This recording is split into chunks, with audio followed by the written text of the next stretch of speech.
এখন যে ঘটনাটি আপনাদের সাথে শেয়ার করব, এই ঘটনাটি আমাদেরকে যিনি পাঠিয়েছেন তার নাম হাসান। ওনার বাড়ি চট্টগ্রামের অক্সিজেন এলাকায়। উনি চট্টগ্রামের একটি স্বনামধন্য হসপিটালে কর্মরত রয়েছেন। এই ঘটনাটি ওনার নিজের সাথেই ঘটে যাওয়া এক রোমহর্ষক ঘটনা। এই ঘটনার ভয়াবহতার ফলে সৃষ্ট সমস্যা উনি এখনও বয়ে বেড়াচ্ছেন বলে জানিয়েছেন। তো চলুন মূল ঘটনায় চলে যাই। ঘটনাটির সময়কাল মাত্র ৩-৪ মাস আগের এক রাতে। ওনাকে মাঝে মাঝে একটা দায়িত্ব পালন করতে হয়। শুধু ওনাকে না, ওনার মতো পদে যারা রয়েছেন এরকম বেশ কয়েকজনকে এই দায়িত্বটা পালন করতে হয়। তা হচ্ছে ডেথ কেয়ারে দায়িত্ব পালন করা। ডেথ কেয়ার জিনিসটা কি? কোনো লাশের যদি ড্রেসিং করাতে হয় সেক্ষেত্রে ডেথ কেয়ারে এটা করা হয়। ড্রেসিং অর্থ লাশের কোথাও কোনো কাটাছেঁড়া রয়েছে সেটাকে ড্রেসিং করে ব্যান্ডেজ করে দেয়া, জাস্ট এতটুকুই। কোনো জীবিত রোগীর ক্ষেত্রে কাজটা যতটা সহজ, মৃত রোগীর ক্ষেত্রে কাজটা কিন্তু মোটেও এত সহজ নয়, অনেক সাহসের প্রয়োজন পড়ে। পুরুষ লাশের ক্ষেত্রে কিন্তু পুরুষ লোক রয়েছে, মহিলা লাশের ক্ষেত্রে মহিলারা রয়েছেন, তারা এভাবেই কাজটি করে থাকেন। তবে কখনো যে ব্যতিক্রম হয় না তা কিন্তু না। তীব্র লোকবল সংকটের কারণে কখনো কখনো এটার ব্যতিক্রম হয়ে যায়। এক রাতে স্ট্রোক করা একজন রোগী মারা যান, যিনি চিকিৎসাধীন ছিলেন সেখানে। মারা যাবার পর তাকে কিছুটা ড্রেসিং করাতে হবে, বিশেষ করে মাথার দিকে ড্রেসিং করাতে হবে। উনি যেহেতু একজন মহিলা ছিলেন তাই স্বাভাবিকভাবেই কোনো মহিলা নার্স বা স্টাফের উপর এই দায়িত্বটা পড়ে। কিন্তু দেখা গেল যে এই কাজে কাউকে খুঁজে পাওয়া যাচ্ছে না, আর যারা ছিলেন তারা ইমার্জেন্সি অন্য আরেকটা জায়গায় ডিউটিতে রয়েছেন আর কি। এখন কে এই কাজ করবে? যেহেতু মাথার দিকে ড্রেসিং, তো এই কারণে এই দায়িত্বটা কর্তৃপক্ষ দিয়ে দিলেন এই হাসান ভাইয়ের উপরে। হাসান ভাই নির্দিষ্ট স্থান থেকে লাশটি বুঝে নিলেন। লাশের উপরে একটি বেড কভার ছিল, অর্থাৎ বিছানার চাদর দেয়া ছিল। এই বিছানার চাদরটা অবশ্য লাশের যারা আত্মীয় স্বজন তারাই এনেছিলেন। একটা স্ট্রেচারে লাশটা তুলে দেওয়া হলো। এরপর ওনাকে এটা দিয়ে দেওয়া হলো যে যাও তুমি ডেথ কেয়ারে নিয়ে যাও, এরপর তুমি ডেথ কেয়ারে এই লাশের ড্রেসিং করবা। ডেথ কেয়ারে লাশের ড্রেসিংগুলো সম্পন্ন করা হয়। উনি স্ট্রেচার ঠেলতে ঠেলতে ডেথ কেয়ারের দিকে লাশটিকে নিয়ে যাচ্ছেন। যে পথ দিয়ে নিয়ে যাচ্ছেন ওই পথে উনি একাই ছিলেন, তবে দূরে দূরে লোকজনদেরকে হাঁটাচলা করা দেখছিলেন। উনি যখন নিয়ে যাচ্ছিলেন তখন স্ট্রেচারের পেছন দিকে উনি দাঁড়ানো ছিলেন, পেছন থেকে ঠেলতে ঠেলতে উনি নিয়ে যাচ্ছেন। উনি যখন নিয়ে যাচ্ছিলেন এবং ডেথ কেয়ারের কাছাকাছি চলে এসেছেন, ঠিক তখনই ওনার কাছে মনে হলো ওনার শরীর অনেকটা ভারী হয়ে যাচ্ছে, ওনার পা চলতে চাইছে না, মাথাটা কেমন যেন ঝিমঝিম ঝিমঝিম করছে। উনি যেহেতু সামনের দিকে এগোতে খুব কষ্ট পাচ্ছিলেন, উনি চিন্তা করলেন শরীরটা একটু সামনের দিকে ঝুঁকিয়ে এরপর স্ট্রেচারটা ঠেলি, তাহলে সামনের দিকে অনেকটা সহজেই নিয়ে যেতে পারবো। ওই চিন্তা করে শরীরটাকে একটু ঝুঁকিয়ে যখন স্ট্রেচারটি ঠেলে উনি নিয়ে যাচ্ছিলেন, হঠাৎ করেই ওই লাশের ডান পা ওনার মাথায় কোনোভাবে টাচ লাগে। যখনই টাচ লেগেছে সাথে সাথে ওনার কাছে মনে হয় শরীরে বিদ্যুতের এক চমক খেলে গিয়েছে, ইলেকট্রিক শক খেলে যেমনটা হয় মনে হলো এমনটা হয়েছে। আর ওই সময় ওনার ডান পা মারাত্মক ব্যথা শুরু করে, এত ব্যথা যে উনি আর আগাতেই পারছেন না। একটু আগে তো শরীর ভার হয়ে গিয়েছিল, এখন ডান পায়ে প্রচণ্ড ব্যথা। এরপরও উনি অনেক কষ্টে ডেথ কেয়ারে চলে আসেন। ডেথ কেয়ারে আসার পরপরই উনি যখন ওই লাশের উপর থেকে বেডশিটটা সরিয়েছেন তখনই ওনার কাছে মনে হলো ওনার কানে কেউ ফিসফিস করে বলল, ড্রেসিং করাবি না। প্রথমে একবার শোনার পর ওনার কাছে মনে হলো এটা মনের ভুল। দ্বিতীয়বার উনি আবারও সেম কথা শুনলেন, ড্রেসিং করাবি না। এবারও উনি বিষয়টা মনের ভুলই ভাবলেন। তৃতীয়বার উনি শুনতে পেলেন, ড্রেসিং করাবি না। 3 বার শোনার পরেও উনি এই বিষয়টাকে ওভাবে গুরুত্ব দিলেন না। আসলে গুরুত্ব দেওয়ার সুযোগও নাই, কাজটা তো ওনাকে করতেই হবে। উনি খুবই দ্রুততার সাথে মাথায় ড্রেসিংটা কমপ্লিট করে আবার উনি স্ট্রেচারটা নিয়ে বাইরে বের হয়ে গেলেন। বাইরে যখন বের হয়ে নির্দিষ্ট জায়গায় উনি এসেছেন, এতটুকু আসতে তেমন কোনো সমস্যা হয়নি, কিন্তু শরীরটা যে ভারী হয়ে আছে এতটুকুই। উনি যখন আসলেন, আসার পর জানতে পারলেন লাশটা এখন এই লাশের আত্মীয় স্বজন গ্রহণ করবেন না, কেননা লক্ষাধিক টাকা বিল এখনো বকেয়া রয়েছে। তারা জানিয়েছেন যে লাশটা তারা সকালবেলা নেবেন। কি আর করা, এই লাশটা এখন কিন্তু রেখে আসতে হবে মর্গে, বডি হোল্ডিং যেই জায়গাটা রয়েছে সেখানে, যেখানে বডিগুলো রাখা হয়, সেখানে অনেকগুলো ছোট ছোট ফ্রিজিং রুম রয়েছে। ফ্রিজিং রুম বলতে এক ধরনের বক্স, এই বক্সের মধ্যে ডেড বডিগুলো রাখা হয়। রুমটাও কিন্তু ঠান্ডা, আর ওই যে বক্সগুলো সেগুলো তো আরও ঠান্ডা। সেখানে ডেড বডি রাখা হবে। কে নিয়ে যাবে? নিতে হবে এই হাসান ভাইকেই। কি আর করা, উনি রওনা দিলেন সেই স্ট্রেচারটা নিয়ে ওই মর্গের দিকে। তখন অবশ্য ওনার পায়ের ব্যথা কিছুটা কমে এসেছে। উনি মর্গের দিকে যতটা এগিয়ে যাচ্ছিলেন, এবার মনে হচ্ছে শরীরটা যতটুকু হালকা হয়েছিল এই অল্প সময়ের মধ্যে আবার শরীরটা ভারী হয়ে যাচ্ছে। উনি আস্তে আস্তে মর্গে ঢুকে গেলেন। মর্গে ঢোকার পর উনি একটা নির্দিষ্ট বক্সে ওই ডেড বডিটা তুলে দিলেন।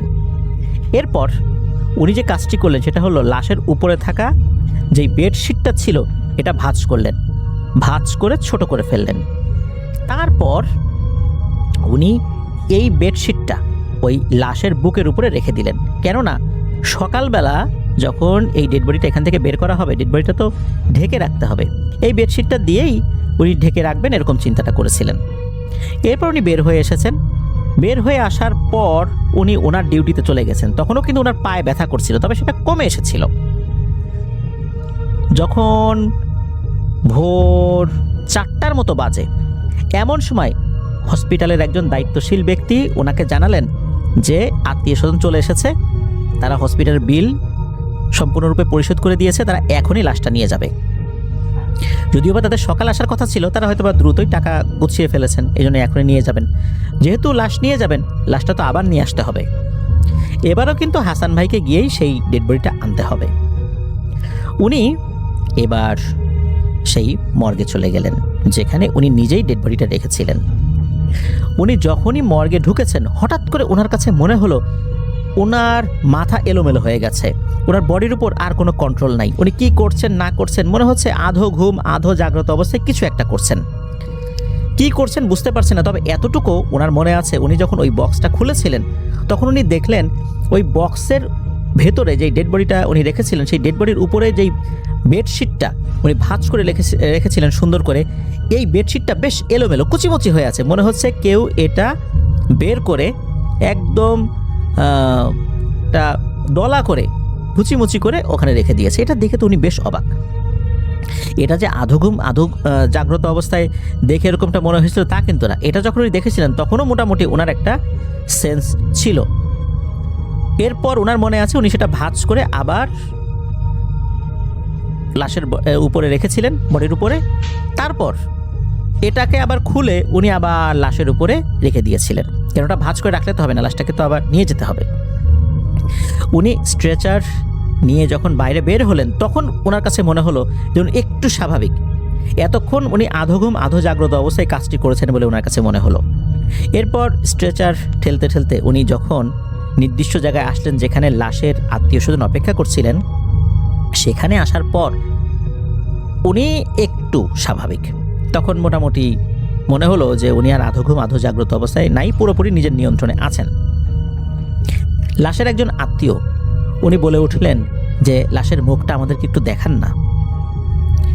তখন কি আর করা, হাসান ভাই যখনই লাশের মুখের উপর থেকে কাপড় সরিয়েছেন তখন হাসান ভাই খেয়াল করলেন যে ওনার শরীরের উপর থেকে নিয়ন্ত্রণ পুরোপুরি উঠে গেছে।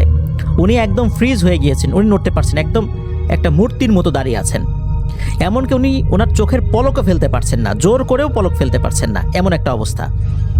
এদিকে ওই লাশের আত্মীয় স্বজন যারা ছিলেন তারা বলেন ঠিক আছে এবার ঢেকে দেন, এবার লাশটা অ্যাম্বুলেন্সে তুলে দেন। কিন্তু ওনারা দেখলেন যে এই যে হাসান ভাই উনি কোনো কথাই বলছেন না, শুধু ফ্যাল করে একদিকে তাকিয়ে আছেন। তারা বলেন কি ব্যাপার, আপনার কি হলো? এই কথার কোনো উত্তর হাসান ভাই দিতে পারছিলেন না, কেননা ওনার শরীরের উপর কোনো নিয়ন্ত্রণ ছিল না। তবে সব কিছু উনি শুনতে পাচ্ছিলেন, দেখতে পাচ্ছিলেন, কিন্তু ঘাড় ঘুরিয়ে আশেপাশে উনি দেখবেন সেই সুযোগটাও আসলে ওনার ছিল না। ওনার এই অবস্থা দেখে কিছু কলিগরা এগিয়ে এলেন। এরপর ওনার বডিতে যখন টাচ করলেন তখন উনি কিছুটা নড়াচড়া করার শক্তি পেলেন। এরপর উনি অনেক কষ্টে হেঁটে হেঁটে সামনের দিকে আগাচ্ছিলেন। মনে হচ্ছিল ওনার প্রত্যেকটা পায়ের সাথে অনেক ভারী ওজনের কিছু ঝুলিয়ে দেওয়া হয়েছে, কোনোভাবেই উনি পা উঁচা করতে পারছেন না। অনেক কষ্টে একটা জায়গায় এসে উনি ওনার কলিগদেরকে ইশারা করে দেখালেন যে একটা কোরআন, একটা জায়নামাজ ওনাকে এনে দিতে। ওনারা তো কিছুই বুঝতে পারছিলেন না, কারণ উনি কিন্তু কথা বলতে পারছিলেন না। যখন উনি বুঝতে পারলেন এটা কেউ কিছু বুঝতে পারছে না, তখন ইশারায় উনি কলম চাইলেন। কলম যখন ওনাকে দেয়া হলো তখন উনি সাদা কাগজে এটা লিখলেন যে একটা কোরআন এবং জায়নামাজ যেন ওনাকে দেয়া হয়। লিখতে ওনার অনেক কষ্ট হচ্ছিল, কেননা ওনার হাতের আঙ্গুলগুলো বেঁকে যাচ্ছিল নাকি উনি জানিয়েছেন। কেন এমনটা হচ্ছিল উনি নিজেও বলতে পারেন না। এরপর ওখানে যারা ছিলেন তারা সেটাই করেন, দ্রুত সেটার ব্যবস্থা করা হয়। উনি নামাজে দাঁড়িয়ে যান। অনেক কষ্টে উনি তাকবীরে তাহরিমাটা করেছিলেন। যখন উনি রুকু করলেন ওনার কাছে মনে হলো যে শরীরটা একটু হালকা হলো। যখন উনি সেজদায় গেলেন তখন মনে হলো আরেকটু হালকা হলো। যখন সেজদা থেকে উঠে বসলেন তখন মনে হলো শরীরটা আরেকটু হালকা হলো। দ্বিতীয় সিজদা যখন করলেন তখন মনে হলো শরীরটা আরেকটু হালকা হলো। এভাবে 2 রাকাত নামাজ আদায় করতে করতে শরীর অনেকটাই হালকা হয়ে গেল। এরপর উনি কোরআন পাঠ করার চেষ্টা করলেন। প্রথম দিকে মুখ থেকে কথা বের না হলেও একটু পরে উনি কোরআন তেলাওয়াত করতে পারছিলেন। এভাবে উনি ফজরের নামাজের আগ পর্যন্ত কোরআন তেলাওয়াত করেন। ফজরের নামাজ পড়ার পর উনি কথা বলার মতো পরিপূর্ণভাবে সক্ষমতা ফেরত পান। এরপর উনি এই বিষয়টা কয়েকজনের সাথে খুলে বলেছিলেন। উনি যেই নার্সের সাথে কথা বলেন, যেই নার্সের দায়িত্ব ছিল মূলত ওই লাশের ড্রেসিং করানো, উনি কথা বললেন যে আপা এই লাশের সাথে না এরকম এরকম ঘটনা ঘটছে, আমারও এরকম সমস্যা হয়েছে। তখন উনি আরেকটা ভয়ঙ্কর কথা বলেন, ওই যে যিনি নার্স ছিলেন আর কি, উনি বলেন যে ড্রেসিং তার করানোর কথা থাকলেও যখনই ওই লাশের দিকে উনি তাকিয়েছেন তখনই ওনার হার্টবিট মারাত্মকভাবে বেড়ে যায়। মনে হচ্ছে এখনই উনি স্ট্রোক করবেন, আর ভয়ঙ্কর অজানা এক ভয় ওনার মধ্যে চেপে বসে। তখন উনি কোনো না কোনো কথা বলে ওখান থেকে অন্য একটা ডিউটির কথা বলে চলে গিয়েছিলেন, যার কারণে উনি ওই লাশের ড্রেসিং করান নাই। উনি জানান যে অজানা কোন এক কারণ তা উনি নিজেও বলতে পারবেন না, কিন্তু ওনার মারাত্মক ভয় লেগেছিল। যাই হোক, এই ঘটনা এই পর্যন্ত গেল। এই লাশটা যারা নিয়ে গেলেন পরবর্তীতে কি হয়েছিল বা ওই লাশ যার লাশ উনি কেন আসলে স্ট্রোক করেছিলেন এই বিষয়ে অতটা তথ্য বিস্তারিতভাবে উনি নেননি, কারণ উনি নিজেই তো নিজেকে নিয়ে অনেক আসলে উদ্বিগ্নতা, বিভিন্ন সমস্যার মধ্যে ছিলেন। এরপর উনি দিনের বেলাতে বাসায় গেলেন, যেহেতু নাইট ডিউটি করেছেন। উনি যখন ঘুমিয়েছেন তখন অনেক ধরনের ভয়ঙ্কর স্বপ্ন উনি দেখতে থাকেন। এটা হতেই পারে, যেহেতু রাতের বেলা এরকম ভয়ঙ্কর ঘটনা ওনার সাথে ঘটেছে, স্বপ্ন এরকম দেখাটাই স্বাভাবিক কি নয়। উনি যখন ডে শিফটে ডিউটি করেছেন, রাতের বেলা বাড়িতে গিয়েছেন, ওই রাতে ঘটে আর একটা ঘটনা। মাঝরাতে ওনার ঘুম ভেঙে যায়। চোখ খুলে উনি দেখতে পান একটা অবয়ব। এই অবয়বটা রুমের মধ্যে হাঁটাহাঁটি করছে, একবার এপাশে যায়, একবার ওপাশে যায়, একবার সোফার উপর বসে আবার উঠে যায়। এভাবে পায়চারি করতে করতে রুম থেকে বের হয়ে মিলিয়ে গেল। এটা প্রথম রাত্রে দেখার পর উনি মনে করেছিলেন হয়তো বা ঘুমের ঘরে এটা দেখেছেন, কিন্তু না, উনি যেই রাত্রে বাসায় ঘুমান সেই রাত্রেই এই জিনিসটা উনি দেখতে থাকেন। এটা কিন্তু স্বপ্নে না, এটা বাস্তবে। এরপর বুঝতে পারলেন উনি মারাত্মক একটা সমস্যার মধ্যে পড়ে গেছেন। ভালো একজন হুজুরের কাছে গিয়ে এই বিষয় নিয়ে যখন আলোচনা করেন তখন হুজুর উনি ওনার মতো করে ঝাড়ফুঁক করে দেন, রুকিয়া করে দেন। এরপর উনি অনেকটা ভালো হয়েছেন, এটা সত্য। তবে মাঝে মাঝে যখন উনি ওই মর্গের পাশ দিয়ে যান, সাথে সাথে ওনার শরীরটা ভারী হয়ে যায়। তখন ওনার কাছে মনে হয় উনি এখন আর একা নন, ওনার সাথে কেউ রয়েছে যে তার সাথে হাঁটছে। আর স্বপ্নের মধ্যে মাঝে মাঝে উনি ভয়ঙ্কর অবয়ব দেখতে পান। এই সমস্যাটা এখনও ওনার সাথে চলমান রয়েছে। এই বিষয়টা ওনার কাছে এক রহস্যই রয়ে গেছে। কেন উনি ওই লাশকে ড্রেসিং করার আগে ফিস ফিস শব্দ শুনেছিলেন যে ড্রেসিং করাবি না, কারণটা কি ছিল? আর সর্বশেষ বডি হোল্ডিং রুম থেকে যখন ডেড বডিটা উনি বের করে এনেছেন, ওই সময় উনি এক ঘোরের মধ্যে চলে গিয়েছিলেন। কেনই বা উনি আর নড়াচড়া করতে পারেননি ডেড বডির মুখ দেখার সাথে সাথে। এই বিষয়টা উনি এখনও চিন্তা করলে ভয়ে শিউরে ওঠেন। তবে উনি এই বিষয়টা আর খুব চিন্তা করতে চান না, এটা চিন্তা করলে ওনার মানসিক অবস্থা আরও খারাপ হয়ে যায়। উনি কিন্তু এই কাজে নতুন না, এই কাজ উনি এর আগেও অনেকবার করেছেন। তারপরও কেন এই ডেড বডিটা নিয়েই এই ধরনের ঘটনা ঘটলো এটা উনি বুঝতে পারেননি। অনেক সময় হয় যে আত্মহত্যা করা হয়েছে বা আত্মহত্যার লাশ, তখন কিন্তু কিছু সমস্যা হতে পারে, কিন্তু এই মহিলা স্ট্রোক করে মারা গিয়েছিলেন বলে উনি জানিয়েছেন। তাহলে তার সাথে এমনটা কেন হলো? উনি স্ট্রোক কেন করলেন? কোনো ব্ল্যাক ম্যাজিকের কারণে করেছেন না অন্য কোনো কারণে, এটা কিন্তু জানা যায় নাই। তো এটাই ছিল ঘটনা। আমরা আপনাদের ওয়ার্ল্ড পরিবার থেকে দোয়া করি যে হাসান ভাই যেন দ্রুত সুস্থ হয়ে ওঠেন, এই সমস্যা থেকে উনি খুব দ্রুতই যেন আল্লাহর রহমতে বের হয়ে আসতে পারেন। প্রিয় লিসেনার্স, আসলে এই কাজ যারা করেন তারা কিন্তু আসলে অনেক সাহসী হয়ে থাকেন। এটা কিন্তু পোস্টমর্টেমের কাজ না, জাস্ট ড্রেসিং করা। তারপরও জীবিত মানুষের ড্রেসিং করা আর মৃত মানুষের ড্রেসিং করার মধ্যে তো অবশ্যই পার্থক্য রয়েছে। কাউকে না কাউকে তো কাজটা করতেই হবে। এমন ব্যক্তিরা আছেন বলেই কিন্তু আমাদের অনেক কাজ সহজ হয়ে যায়। আল্লাহ তাআলা ওনাদেরকে নিরাপত্তার চাদরে ঢেকে রাখুন, তাদেরকে সুস্থ রাখুন, সাথে আমাদেরকেও আল্লাহ তাআলা নিরাপত্তার চাদরে ঢেকে রাখুন। আইন, হাসাদ, সেহের থেকে আল্লাহ আমাদেরকে হেফাজত করুন।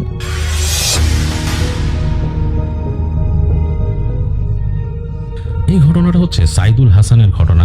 সে গ্রামে থাকে এবং সে পাঠিয়েছে উত্তরাঞ্চলের একটি গ্রাম থেকে, এবং সে বলেছিল কাহিনীটি ছোট্ট একটি ঘটনা যে সাইদুল হাসানের মামার ছিল মাছ মারার শখ এবং তিনি কোচ দিয়ে মাছ মারতে পছন্দ করতেন।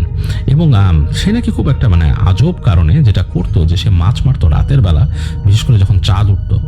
সামহাও আই ডোন্ট নো তার ফিলসফি কী ছিল বা তার টেকনিক কী ছিল, সে কোচ নিয়ে যখন পূর্ণিমা হতো তখন সে তাদের কাছে একটা বড় দিঘি ছিল, দিঘির কাছে চলে যেত এবং সেখানে নাকি দিঘিতে নামা যেত। প্রথমে বেশ খানিকটা নাকি স্লোপি ছিল, সোপানের মতো ছিল, সেখানে সে নামতে পারতো। হাঁটু পানিতে গিয়ে সে সেখানে এরকম মাছ মারতো। তো যাই হোক, এরকম একদিন রাতে সে ওখানে চলে যায় এবং দিঘিটার কিন্তু একটু বদনাম ছিল এবং সে সামহাও ওই পূর্ণিমা রাতগুলোতেই যেত। তো একদিন এরকম রাতের বেলা সে মাছ মারতে যায় এবং আসলে এই ঘটনা কিন্তু আপস অ্যান্ড অ্যাবাউট, অতীতে কি হয়েছে, পেরিয়র টু দিস অর কোনো কি কি ঘটনা প্রচলিত আছে এরকম কিন্তু আমি কিছু শুনিনি। সাইদুল যতটুকু বলেছে সেটাই আপনাদের কাছে শেয়ার করি যে একদিন রাতে সাইদুলের মামা সেখানে মাছ মারতে যায় এবং সে যখন নাকি ওখানে তার প্রিপারেশন নিয়েছে, তার কোচ নিয়ে সে দাঁড়িয়েছে, সে মাছ মারবে, সে প্রিপারেশন নিয়ে দেখছে তাকিয়ে তাকিয়ে। সে নাকি মাছ দেখতে পেত এবং সে তার সাথে লাইট ছিল। আবার সে মাছটাকে বুঝতে পারলে সেখানে লাইট মারতো এবং লাইট মেরেই নাকি সে ওখানে ফ্ল্যাশ লাইট দিয়ে লাইট মেরে সে কোচটা মারতো আর কি। তো যাই হোক, তো সে এরকম প্রিপারেশন নিচ্ছে, মাছ মারবে। সে নাকি বুঝতে পারছে যে এই অংশটায় অনেক মাছ আছে। তো সে এরকম ফ্ল্যাশ লাইট নিয়ে দেখে একটা মাছকে সে টার্গেট করে যে এটাকে সে মারবে। তো সে যখন নাকি কোচটা নামিয়ে আনবে তখন নাকি সাম রিজন তার হাতের যে টর্চ লাইট ছিল, ফ্ল্যাশ লাইট, সেটা নাকি তার হাতটা ঝিনঝিন করে উঠে হাত থেকে পড়ে যায় এবং পানির তলে পড়ে কিছুক্ষণের মধ্যে হারিয়ে যায়। সো সে কিছুই দেখতে পারে না, সে পানিতে শুধু শব্দ পায়, চপ করে তার পড়লো এবং একই সময় সে কোচটাও মেরেছিল এবং তার কোচের মধ্যে কিছুই বেঁধে না, বাট সে মনে করে যে কোনো কিছুর সাথে তার কোচটা লেগেছে এবং সেটাতে সে বেশ ঘাবড়ে ওঠে। কারণ লেগেছে কেন বোঝে, কারণ সে যখন কোচটা মেরেছে পানির মধ্যে একটা আন্দোলন দেখে সে, যে বেশ পানি নড়াচড়া করে উঠলো কিছু একটা। তো যাই হোক, এবং সে তখন ওই দিন তার এটাকে অশুভ লক্ষণ মনে করে সামহাও সাইদুলের মামা, যেহেতু সে মাছ মারতো তার মধ্যেও কিছু একটা তার বাজ বিচার ছিল বা সে একটা নিজস্ব একটা স্টাইল ফলো করতো বা কোনো রকমের নীতি ফলো করে চলতো। প্রত্যেক প্রফেশনের মানুষেরই কিন্তু একটা নীতি আছে বা তারা কোনো কিছু একটা মেনে চলেন, যে কোনো প্রফেশনের মানুষই। তো সাইদুলের মামারও হয়তো এরকম একটা একটা নীতি বা কোনো একটা চিন্তা ভাবনা ছিল। যাই হোক, সে এটাকে খুব অলক্ষণ মনে করেন তার টর্চ লাইট হারিয়ে যাওয়া, এবং তিনি মনে করেন যে এখন পুকুরে হাতিয়ে টর্চ লাইট খোঁজাটা একটা একটা বাজে কাজ এবং সেটাকে তুলেও যে তিনি কিছু করতে পারবেন এরকম না। প্লাস তিনি কোচ মেরেছেন, মাছের গায়ে লাগেনি বা মাছটা ওঠেনি বা কিছু একটা লেগেছে, প্রচণ্ড আন্দোলন দেখেছেন, সামহাও কিছু একটা সেন্স করে তিনি উঠে যান। তো তিনি যখন পুকুর থেকে ওঠেন, দিঘি থেকে ওঠেন, এটা পুকুর না, দিঘি বেশ বড়, এবং তিনি যখন ওঠেন তার অলরেডি প্রায় কোমর সমান পানিতে তিনি ভিজে গেছেন এবং তিনি ওঠেন। আকাশে পূর্ণিমার চাঁদ, অনেক আলো। তো উঠে উনি চিন্তা করেন যে এখন আমি আমার যে লাইট ছাড়া মাছ মারাটা আসলে সম্ভব হবে না, কারণ ওই লাইট দিয়ে মারেন আর কি। উনি লাইট মারলেই মাছ হয়তো বা আলোর দিকে আকৃষ্ট হয় বা হয়তো বিহ্বল হয়ে যায় কিছু একটা। এটা হাবিব ভাই ভালো বলতে পারবেন, কারণ তিনি এই ব্যাপারে বেশ এক্সপার্ট। যাই হোক, তো তিনি সেই আলো যখন মারেন তখন মাছটাতে উনি ডিটেক্ট করে ফেলেন বা মাছটাকে উনি লক করে ফেলেন এবং তখন তিনি কোচ মারেন। তো এখন লাইট নাই ওনার কাছে, উনি বেশ ব্যাপারটাতে হয়ে যান, মানে হতাশ হয়ে যান। তিনি বুঝেন যে আজকে আর মাছ মারা হচ্ছে না। তো তিনি আর তারপর ওনার লাইট হারিয়ে গেছে। আর হঠাৎ করে ওনার হাত কেন ঝিঝি ধরে লাইট পড়ে গেল এটাও তার কাছে বেশ অবাক লাগছে। তিনি বারবার তার হাত ঝাড়া দিয়ে দেখছেন যে এখন কোনো ওরকম ফিল আছে কিনা। তো দেখছেন যে না, ওরকম ফিল এখন নাই, he is feeling quite all right. তো তিনি উঠে যান দিঘির থেকে, কোমর পর্যন্ত ভেজা, এবং আস্তে আস্তে হেঁটে হেঁটে ওঠেন। উঠে উনি পাড় দিয়ে হেঁটে হেঁটে যেতে থাকেন। তো হালকা বাতাস বইছে, বেশ ভালোই লাগে ওনার কাছে পরিবেশটা। তো উনি মনে করেন যে যাক, মাছ মারা হলো না, হাতে কিন্তু কোচ আছে ওনার। তো উনি চিন্তা করে যে আমি যাই, সামনের দিকে যাই। তো হেঁটে হেঁটে যাচ্ছেন এবং ওনার যে ওই দিঘির পাড় দিয়ে যখন আসেন তাদের এক পাশে ছিল বড় একটা বাগান। সেখানে অনেক লিচু গাছ আছে, সেখান দিয়ে তার আসতে হয়। সো সেখান দিয়ে তিনি হেঁটে হেঁটে আসছেন, সেখান থেকে হেঁটে হেঁটে আসছেন এবং যাচ্ছেন। হঠাৎ করে তিনি এই পূর্ণিমার আলোতে, অনেক চাঁদের আলো, সেখানে দেখছেন যে ওখানে একটা গাছ আছে সামনে। সেই গাছটা সম্ভবত আম গাছ বা সামথিং লাইক দ্যাট, বেশ বড়। এবং সেই গাছের উপরে মনে হচ্ছে কে জানি একটা ডাল বেরিয়েছিল, মানে দিঘির দিকে মুখ করে। মানে গাছটার একটা ডাল, একটা অংশ দিঘির উপর দিকে চলে আসছে। তো সেখানে মনে হচ্ছে একজন মানুষ বসে আছে এবং সে পা ঝুলিয়ে বসে আছে, মানে পা দুটো ঝুলাচ্ছে বসে। তো উনি, সাইদুলের মামা, হেঁটে হেঁটে যান এবং কাছে আসেন। তিনি চিন্তা করেন, তিনি এত ভীতু মানুষ না, রাতের বেলা মাছ ধরতে যেতেন। সো সে ভীতু মানুষ একদমই না। তিনি হেঁটে হেঁটে হেঁটে মানে কাছাকাছি যখন চলে আসেন, তাদের মধ্যে ডিস্টেন্স হচ্ছে প্রায় 10 ফিটের মতো। এরকম দূরত্বে এসে তিনি বলেন যে, এই কেরারে, কে নে, কি করস? এরকম করে ডাক দেয়। তো এরকম করে ডাক দেওয়ার পরে কি করস বলতেছে উনি, কি করস, কারণ তিনি ধরে নিচ্ছেন এরকম রাতের বেলা গাছে বসে পা দুলাবে এরকম, মানে এমন কোনো রেসপেক্টেবল মানুষের কাজ এটা না। এটা কোনো ইয়াং ছেলে পেলে বা তার থেকে কম বয়সী বা তার মতো কেউ। তো তিনি বলে, কি করস, কেরা তুই, এরকম বলতেছে। তো তখন সে নাকি উপর থেকে একটা মানে জবাব দিল যে আমি অমুক। তো তার জবাব শুনে সাইদুলের মামা বলল যে, অমুক তো এখানে গাছের মধ্যে রাত্রেবেলা কি করস, তোরে তো আমি চিনি না, তুই কই থেকে এসেছিস, তোর বাড়ি কই? তো এটা যখন বলতেছে তখন বলতেছে, আমার বাড়ি দিয়ে আপনার কাম কি? আপনি যে একটু আগে কোচ দিয়ে মারলেন, আপনি দেখা মারছিলেন পানির তলে কেটা? তখন সাইদুলের মামা একটু বিহ্বল হয়ে যায়, মানে সে আসলে বুঝতে পারে না। সে বলে যে, আমি কোচ মারছি, কার কে মানে মারছি, মানে পানির তলে কেটা, মানে তুই কি কইতে চাস, এই তুই কেটা রে? এটা যখন বলছে তখন তিনি দেখলেন যে ওই যে বসেছিল ডালের মধ্যে, সে ডাল থেকে পা দুটোকে নিচের দিকে নামালো, কিন্তু তার পা দুটো না লম্বা হয়ে গেল।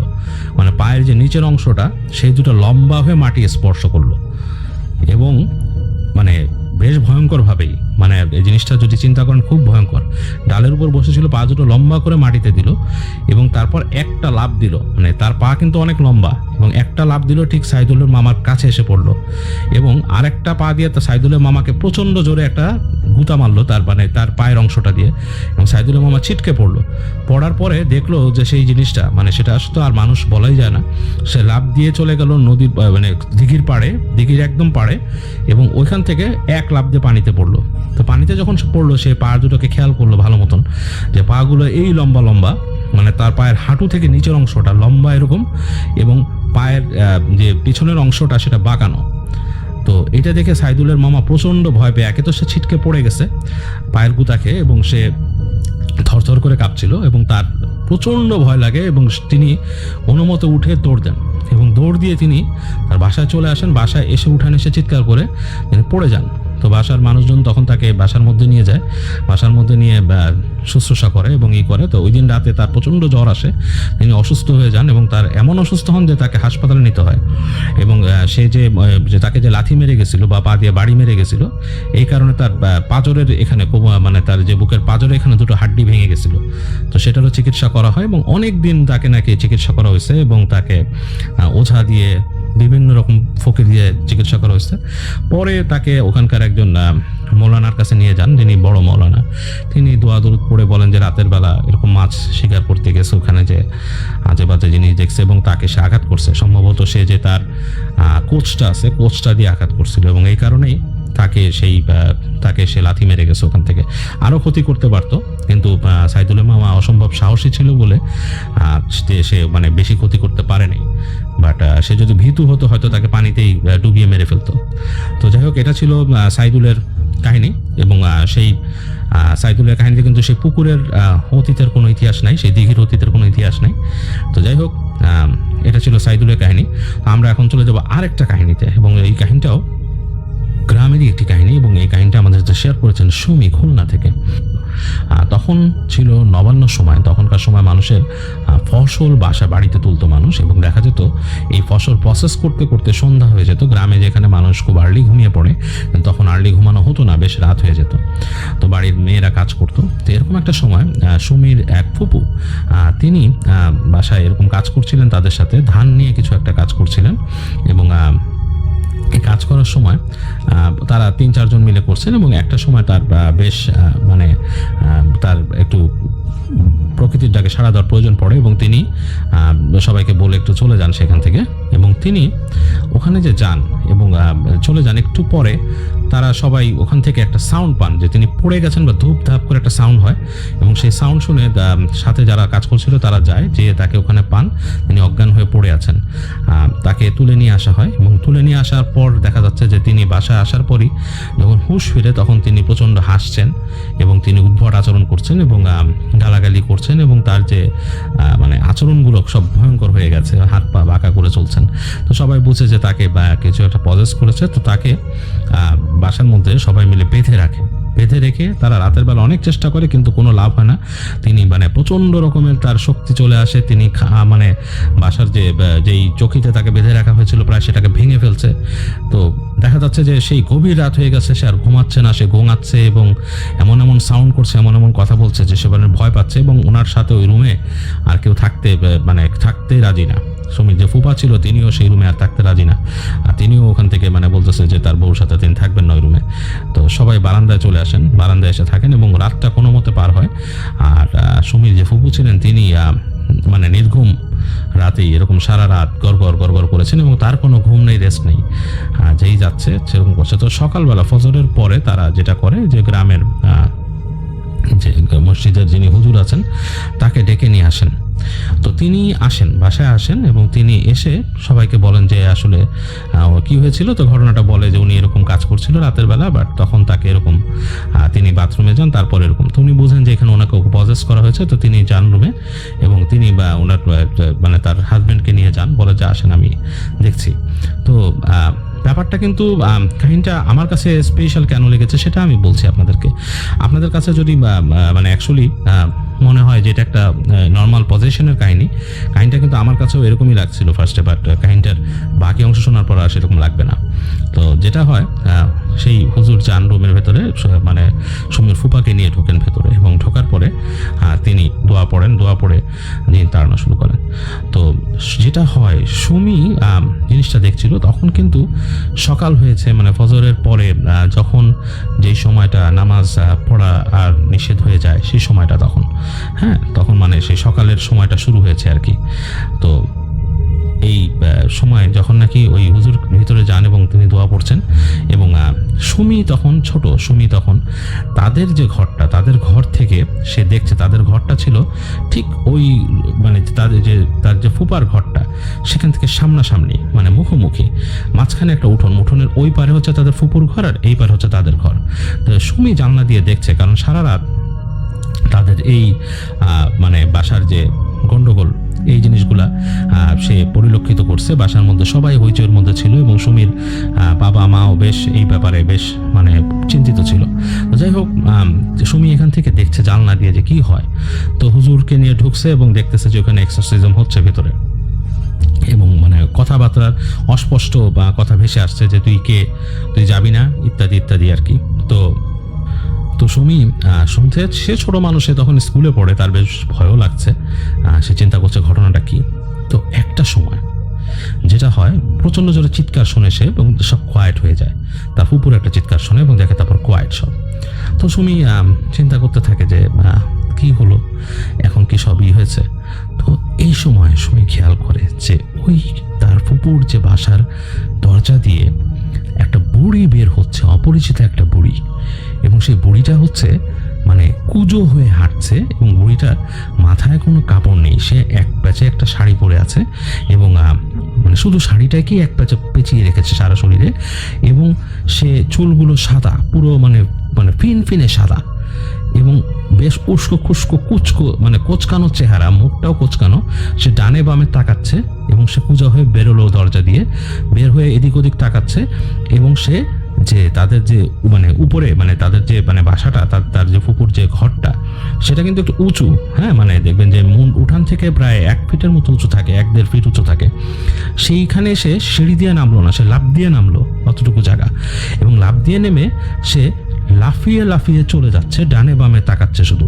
তো সুমি প্রচণ্ড ভয় পেয়ে গেছে বুড়িকে দেখে, যে এমন অপ্রকৃতস্থ একটা চেহারা বুড়িটার, এবং এত অ্যাবনর্মাল চলাফেরা যে সে লাফিয়ে লাফিয়ে চলছে। সুমির সে ওই বুড়িটা লাফিয়ে লাফিয়ে যখন তার জানলার দিক তাকাবে, তখন সে মাথাটা নিচু করে ফেলে, এবং সে শুনতে পায় তাদের ঘর যখন পাস করে যাচ্ছে, মানে বুঝতে পারছে বুড়িটা, সে পায়ের শব্দ পাচ্ছে। তাদের ঘর পাস করে যাওয়ার সময় ধুম করে তাদের টিনের ছিল, বেড়া ছিল, সেখানে একটা কিল মারছে এবং মেরে গেছে, এবং সে কিলটা এত জোরে মারছে, এবং সেই কিলের জন্য সেখানে টিনের ঘরের মধ্যে একটা ট্যাপ খেয়ে গেছে। এবং এইটা শুনে সুমির বাবা শুয়েছিল, ঘুমিয়েছিল আর কি। সে কিন্তু তন্দ্রা, মানে সারা রাত সে ব্যস্ত ছিল, মানে এইসব নিয়ে, বাসার হাওকাও নিয়ে। সে লাফ দিয়ে কে কে বলে উঠে, তো সুমি চিৎকার করে উঠে তার বাবাকে জড়িয়ে ধরে, এবং তার বাবাকে বলে কি হয়েছে, বাবা উঠে বলে কি হয়েছে, তো বলে যে আব্বা এখানে কিল মেরে গেছে। কে গেছে? তো সুমি খুব প্রচন্ড ভয় পেয়েছে, থরথর করে কাঁপতেছিল। তো তার বাবা উঠে তার সুমিকে জিজ্ঞেস করে, তখন সুমি পুরো ঘটনাটা তার বাবাকে বলে যে কি ঘটছে এখানে। তো তার বাবা প্রচন্ড ভয় পায়, মেয়েকে নিয়ে যায় পরে সেই হুজুর যখন চলে যাচ্ছেন, হুজুরকে বলেন তার বাবা যে আমার মেয়ে এরকম একটা জিনিস দেখছে এখানে। তো হুজুর তখন তাড়াতাড়ি সুমিকে দোয়া পড়ে ফু দিয়ে দেন, এবং তাড়াতাড়ি বলে যে আপনারা পানি আনেন, আমি পানি পড়ে দিচ্ছি, সেই পড়া পানি আপনার মেয়েকে খাওয়ান, এবং তাকে কিন্তু আপনারা দেখে রাখবেন। হ্যাঁ, এই যে আপনার যে বোন, তাকে একটা খুবই দুষ্ট টাইপের একটা বয়স্ক জিন এসে এখানে আসর করছিল, এবং আপনার মেয়েকে দেখছে কিনা কে জানে, তবে যেহেতু কিল মেরে গেছে তার মানে সে দেখছে, এবং এটা খুব খারাপ জিন, এবং সে থাকতো আপনার বোনকে সে ধরছে, সেই ওখানে যে সে রাতের বেলা বাথরুমে গেছে তখন ধরছে, তাকে পজেস করছে, এবং তাকে সেই জিনটাকে কেউ ছাড়াইছিল পাশের গ্রাম থেকে। সেখান থেকে সে এখানে আসতেছিল, আসার পথে সে ওই যে আপনাদের বাথরুমের ওই পাশটা খোলা, এবং সে ওখান থেকে আপনার বোনকে অপবিত্র অবস্থায় দেখে সে তাকে আসর করছিল, এবং আপনার মেয়ে যেহেতু ছোট সে এটাকে দেখছে, এবং তাকে এটা খুবই আপনার এটা খুব খারাপ জিনিস, এটাকে আপনারা হেলাফেলা করেন না, মেয়েকে দেখে রাখবেন। তো দোয়া পড়ে দেওয়া যায় হুজুর, এবং সুমি কিন্তু বেশ ভয় পেত, বেশ কয়েকদিন নাকি সে ওই বুড়িটার চেহারাই স্বপ্ন দেখতো, এবং সে বাবা মার কাছে ঘুমাতো, সে মানে বাবা মা ছাড়া তখন আলাদা ঘুমাতো না, এবং সে নিজেও দিনের বেলা স্কুলে যেতে ভয় পেত। তো এই জন্য সুমির আম্মা সুমিকে স্কুলে নিয়ে যেত তখন। তো যাই হোক, এই ছিল সুমির কাহিনী।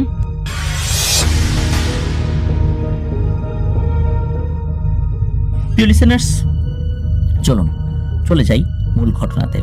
এই ঘটনাটি আমাদেরকে যিনি পাঠিয়েছেন তার নাম হচ্ছে আবরার হোসেন রিমেল। ওনার বাড়ি নরসিংদী জেলার শিবপুর উপজেলায়। উনি মূলত এখন বিবিএ 3য় বর্ষে অধ্যয়নরত রয়েছেন। এই ঘটনাটি উনি দীর্ঘ সময় ধরে সংগ্রহ করেছেন, কারণ হচ্ছে এই ঘটনাটি উনি অনেকবার ওনার মায়ের মুখে শুনেছিলেন, এবং এরপরে দীর্ঘ সময় ধরে এই ঘটনার আদ্যপান্ত উনি সংগ্রহ করেছিলেন। মূলত এই ঘটনার প্রত্যক্ষদর্শী এবং এই ঘটনার মূল রহস্য উন্মোচনকারী তিনি হচ্ছেন এই আবরার হোসেন রিমেল ভাইয়ের আম্মুর প্রতিবেশী এক চাচা। উনি ছিলেন পেশায় একজন পুলিশ সদস্য। উনি যেই পদবি ধারণ করতেন সেটা হচ্ছে সিনিয়র কনস্টেবল। ওনার নাম ছিল মতিউর রহমান। সবাই ওনাকে মতি বলেই চিনতেন, এবং এলাকায় ওনার ডাক নাম ছিল মতি পুলিশ বলে এক নামে ওনাকে চিনতেন। ঘটনার সময়কালটা 2007 সাল। এই যে মতি আঙ্কেল, উনি কোনো এক উপজেলায়, আমরা সঙ্গত কারণে বেশ কিছু জায়গা হাইড করছি, কারণ এটা খুব সেন্সিটিভ একটা ঘটনা, যার কারণে অনেক বিষয়গুলো আমরা বলছি না, এবং লিসেনারদেরকে অনুরোধ করছি আপনারা ওই জায়গাগুলোর নাম যদি জেনেও থাকেন, যেহেতু এই ঘটনাটা বেশ আলোড়ন সৃষ্টি করেছিল ওই জায়গাগুলোতে, আপনারা দয়া করে ওই জায়গার নামগুলো কমেন্ট সেকশনে লিখবেন না, এটা আপনাদের কাছে বিনীত অনুরোধ করছি। তো উনি কোনো এক উপজেলায় কর্মরত ছিলেন, শুধু এতটুকু বলছি, এটা ঢাকা বিভাগেরই কোনো একটা জেলা ছিল। তো এক রাত্রে উনি ডিউটিতে থাকা অবস্থায় রাত আনুমানিক 2টো কি 2:30টার দিকে উপজেলা স্বাস্থ্য কমপ্লেক্স বা উপজেলা হসপিটাল যেটা থাকে আর কি, ওখান থেকে একটা জরুরি কল আসে থানায়। তো ওই দিন রাতে ডিউটিতে তেমন কোনো লোকজন ছিল না, ডিউটি অফিসার ছিলেন। থানায় ওই সময় যেই ফোর্সরা ছিল ওনারা অন্য সাইডে গিয়েছিলেন, হয়তো ওই সাইডে অন্য কোনো কাজ ছিল আর কি, ডিউটি ছিল, এই জন্য থানাতে পুলিশ সদস্য কম ছিল। তো ডিউটি অফিসার তো একজন থাকেই। তো ডিউটি অফিসার কি করেন, উনি কয়েকজন ফোর্স নিয়ে দ্রুত ওই হসপিটালের উদ্দেশ্যে হেঁটে রওনা দেন। কারণ হচ্ছে ওই থানা থেকে ওই হসপিটালের পায়ে হেঁটে দূরত্ব 5 মিনিটের মতো, যার কারণে ওনারা গাড়ি নেন না। আর গাড়ি ওই সময় ছিলও না, ওই সময় ওই অন্য ফোর্সটা গাড়ি নিয়ে বের হয়েছিলেন, যেহেতু কাছাকাছি গাড়ি নেওয়ার প্রয়োজনও হয় না, এই জন্য ওনারা হেঁটেই গিয়েছিলেন। তো হসপিটালে যাওয়ার পর ওনারা জিজ্ঞেস করেন যে তাদেরকে কেন ডাকা হয়েছে, কেন ফোন করা হয়েছে। তখন হসপিটাল কর্তৃপক্ষ জানান যে আইসিইউতে থাকা একটা রোগী মারা গেছেন। তো যিনি ডিউটি অফিসার সাব ইন্সপেক্টর সাহেব, উনি বললেন যে আইসিইউতে রোগী মারা গেছে, উনি কি কোনো মার্ডার হয়েছে বা এরকম কোনো সন্দেহ করছেন? আইসিইউতে প্রতিনিয়তই তো রোগী মারা যায়, তো হঠাৎ করে আমাদেরকে কেন আপনারা জানালেন? তখন হসপিটাল কর্তৃপক্ষ বলেন যে আসেন আমরা আপনাদেরকে ভেতরে নিয়ে যাই, বিষয়টা একটু দেখেন। তো ভেতরে ঢোকার পর এই সাব ইন্সপেক্টর সাহেব এবং এই যে মতি আঙ্কেল, উনি তো সাথে ছিলেন ওই সময়, ওনারা তো চমকে উঠেছেন। ওনারা দেখেন যে লাশের শরীরে কোথাও কোনো ক্ষত নেই, কিন্তু এই লাশের ডান কাঁধের কাছে বিশাল এক কামড়ের দাগ, প্রচন্ড জোরে একটা কামড় দিয়েছে, কিছুটা মাংস উঠে গেছে। তো এই লাশটা একটা মধ্যবয়সী পুরুষের ছিল। তো ক্ষত দেখে মনে হচ্ছিল কেউ কামড় দিয়ে একদম মাংস উঠিয়ে নেওয়ার পরিকল্পনাই করে কামড়টা দিয়েছিল। কিন্তু এইভাবে কোনো মানুষ কামড়ে দেবে এটা তো হয় না। আর ওই সময় কিন্তু এই হসপিটালগুলোতে সিসিটিভি লাগানো ছিল না, 2007 সালের কথা। তো যার কারণে ওনারা সিসিটিভি ফুটেজও দেখতে পারেননি যে কে এসেছে, কে বের হয়েছে, কে এই কাজটি করলো, এই বিষয়টা আসলে ওনারা বুঝতে পারেননি। আর ওনারা কাউকে দেখেননি এর ভেতরে ঢুকতে, বের হতেও দেখেননি। এখন এই মতি পুলিশ আঙ্কেল আর সাব ইন্সপেক্টর সাহেব ওনারা তো খুবই অবাক হয়ে যান যে কে এই কাজটা করলো, কেনই বা করলো, কি উদ্দেশ্য? কোনো না কোনো উদ্দেশ্য তো আছেই, কিন্তু এমন একটা ঘটনা ঘটে গেল, এই বিষয়টা আসলে খুবই রহস্যজনক। তো এদিকে ওই লাশকে পোস্টমর্টমে পাঠানো হয়।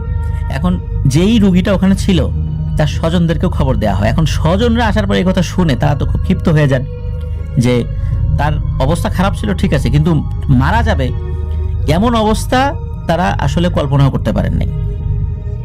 আর ওনার এখানে কামড়টা দেবে কার, হসপিটাল কর্তৃপক্ষই বা কি করছিল? তো এটা নিয়ে কিন্তু অনেক হই হট্টগোল শুরু হয়ে যায়। 4 সদস্যের একটা তদন্ত কমিটিও কিন্তু ওই রাতটাই থানা থেকে করা হয়েছিল। আর এই ঘটনাটি বাইরে যেন কোনোভাবে প্রকাশ করা না হয়, যেহেতু একটা উপজেলা স্বাস্থ্য কমপ্লেক্স সরকারি একটা প্রতিষ্ঠান। কিন্তু ব্যাপারটা হয়েছে কি যে ওই হইচয়ে সব লোকজনই জেনে গেছে।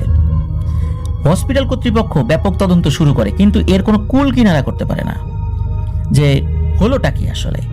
কারণ এইখানে হসপিটাল কর্তৃপক্ষের কোনো গাফিলতি কেউ খুঁজে পাচ্ছিল না। এমনকি স্বজন যারা, তারাও তো খোঁজ খবর নিয়েছিলেন, তারাও খুঁজে পাচ্ছিলেন না তাদের গাফিলতি। কিন্তু যেহেতু তাদের এক আত্মীয় মারা গেছে, তাদের আবেগের জায়গাটা তো অন্যরকম, তাই না?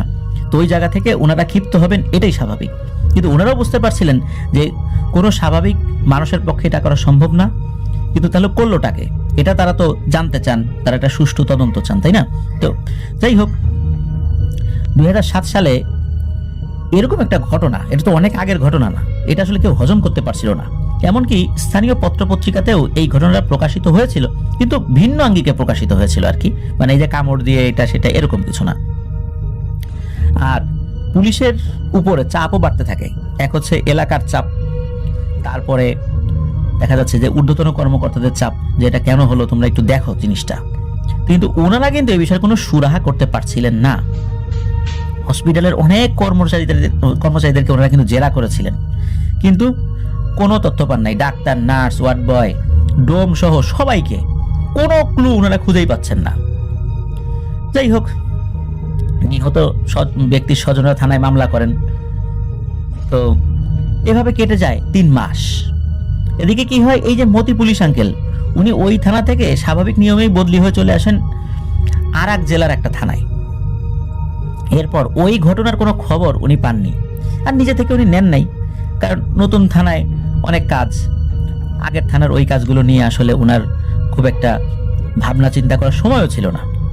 তো দ্বিতীয় ঘটনার মানে যখন শুরুটা, তো এই শুরুটা হলো ওই যে প্রথম ঘটনা 3 মাস 10-12 দিন পরে আর কি। এই মতি পুলিশ আঙ্কেল যেই জেলায় বদলি হয়ে আসছেন, সেই একই জেলার বেশ বিখ্যাত একটা প্রাইভেট হসপিটালে ঠিক একই রকম একটা ঘটনা ঘটেছে, আইসিইউতে থাকা একজন মহিলার সাথে। কিন্তু আল্লাহর অশেষ রহমতে ভাগ্যক্রমে ওই মহিলাটা আহত হলেও উনি মারা যান নাই, কিন্তু ওনার অবস্থা ছিল বেশ গুরুতর। আর এই একই রকম একটা ঘটনা যেহেতু মতি পুলিশ আঙ্কেল আগের থানায় উনি দেখে আসছিলেন, সাথে সাথে ওনার সিনিয়র অফিসারদেরকে বিষয়টা খুলে বলেন। কারণ হচ্ছে এই প্রাইভেট হসপিটালে ঘটে যাওয়া ঘটনাটিরও কোনো ক্লু পাওয়া যাচ্ছিল না। তো উনি তো বলেছিলেন যে উনি তো এরকম একটা জিনিস দেখে এসেছিলেন, সেখানে ওই বিষয়টা ক্লুলেস ছিল। তখন সিনিয়র অফিসাররা তো চিন্তা করেন, আরে তাই তো, আমরা তো শুনেছিলাম যে এরকম একটা ঝামেলা হয়েছিল ওইদিকে। তখন ওনাদের মনে আসে ব্যাপারটা, যেহেতু একটু আলোচনা হয়েছিল এই কারণে। তখন এই ঘটনাটা নিয়ে তুমুল আলোচনা শুরু হয়, তদন্তের কাজ খুব কড়াকড়িভাবে চলতে থাকে। আবারও বলছি প্রিয় লিসেনার্স, 2007 সালে কিন্তু সিসিটিভির এইরকম ব্যবহারগুলো তখনও শুরু হয়নি, এখন যেরকমটা দেখা যায়। তো যার কারণে এই বিষয়গুলো তখন ফাইন্ড আউট করাটা বেশ একটু টাফ ছিল। সিসিটিভি ফুটেজ বড় বড় প্রতিষ্ঠানগুলোতে ছিল, কিন্তু সব জায়গাতে যে ছিল বিষয়টা এরকম না। তো ঘটনার রাত্রে সবাইকে জিজ্ঞাসাবাদের সময় একজন ডোম এসে কিছু ভয়ানক তথ্য পুলিশকে দেয়। এই ডোমের নাম ছিল তাজউদ্দিন। এই তাজউদ্দিন ভাই পুলিশদেরকে যে তথ্য জানান, তাতে তদন্তের মোড় ভিন্ন রূপ নেয়। এই তাজউদ্দিন ভাই পুলিশদেরকে জানান, হসপিটালে কিছুদিন আগে নতুন একজন ডোম কাজ করতে আসে, যার নাম ছিল রাজা মিয়া। তো লোকটাকে দেখতেই নাকি কেমন যেন ভয়ানক লাগে, তেমন কোনো কথা বলতো না কারোর সাথে, সময় মতো কাজ করতো, ডিউটি শেষে বাসায় চলে যেত। কাজের মধ্যে শুধু তাজউদ্দিনের সাথেই তার কিছু কথা হতো। তো একদিন রাত্রে ডিউটিতে থাকার সময় তাজউদ্দিন ভাই দেখতে পান এই রাজা মিয়া হসপিটালে এসেছে এবং আসার পর লাশ কাটা ঘরে গিয়েছে, মানে মর্গে গিয়েছে। তো যেহেতু একসাথে দুজন কাজ করেন, তো কাজের ব্যাপারে তো তাদের কথা হইতেই পারে। তো এই তাজউদ্দিন ভাই উনি এই রাজা মিয়াকে ফলো করে ওই মর্গের মধ্যে ঢুকেছেন, মানে লাশ কাটা ঘরে ঢুকেছেন। তো ঘরে ঢুকে দেখেন যে কেউ নাই। তাজউদ্দিন ভাই তো অবাক, উনি মাত্রই দেখলেন রাজা মিয়া এখানে আসলো, এত দ্রুত কোথায় গেল? তাজউদ্দিন ভাই ওখান থেকে বের হন, বের হয়ে এই রাজা মিয়াকে খুঁজতে থাকেন। খুঁজতে খুঁজতে রাজা মিয়াকে পাওয়া যায় হসপিটালের 3rd ফ্লোরে। ভয় আর বিচলিত একটা চেহারা নিয়ে দ্রুত হসপিটাল থেকে এই রাজা মিয়া বের হয়ে যাচ্ছে। তো তাজউদ্দিন ভাই তাকে দাঁড় করিয়ে জিজ্ঞেস করেন যে, কি ভাই, আজকে তো আপনার ছুটি, তাও হাসপাতালে আসছেন যে, আপনার তো ডিউটির পরে আর খুঁজেই পাওয়া যায় না। তো রাজা মিয়া এই কথার কোনো উত্তর না দিয়ে নাকি পাশ কাটিয়ে চলে যায়। যেহেতু হসপিটালের 3rd ফ্লোর ছিল আইসিইউ, আর অন্য সব ইমার্জেন্সি কক্ষগুলো ওইখানে ছিল, তো তাজউদ্দিন ভাই তেমন কিছু না ভেবে তার কেবিনে চলে আসেন। পরের দিন রাজা মিয়া নাকি কাজে আসেনি। তো তাজউদ্দিন ভাই সেটা জানতে পারে অবশ্য তার পরের দিন, কারণ হলো আগের দিন তাজউদ্দিন ভাই ছুটি ছিল।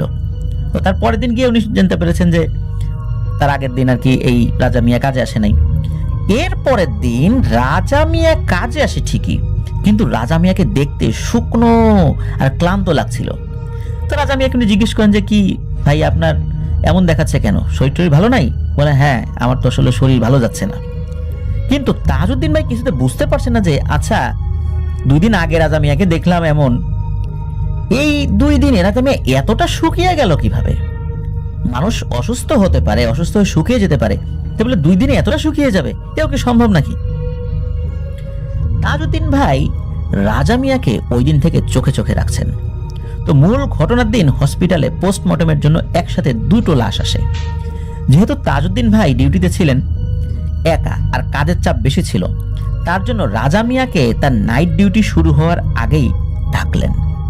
রাজা মিয়াও আসলো, কিন্তু তাকে দেখে মনে হচ্ছিল যে তাকে এভাবে ডেকে আনায় মোটেও খুশি হন নাই, না হওয়ারই কথা, কারণ ডিউটির আগে বা পরে তাকে পাওয়া যেত না, শুধু ডিউটির সময় পাওয়া যেত।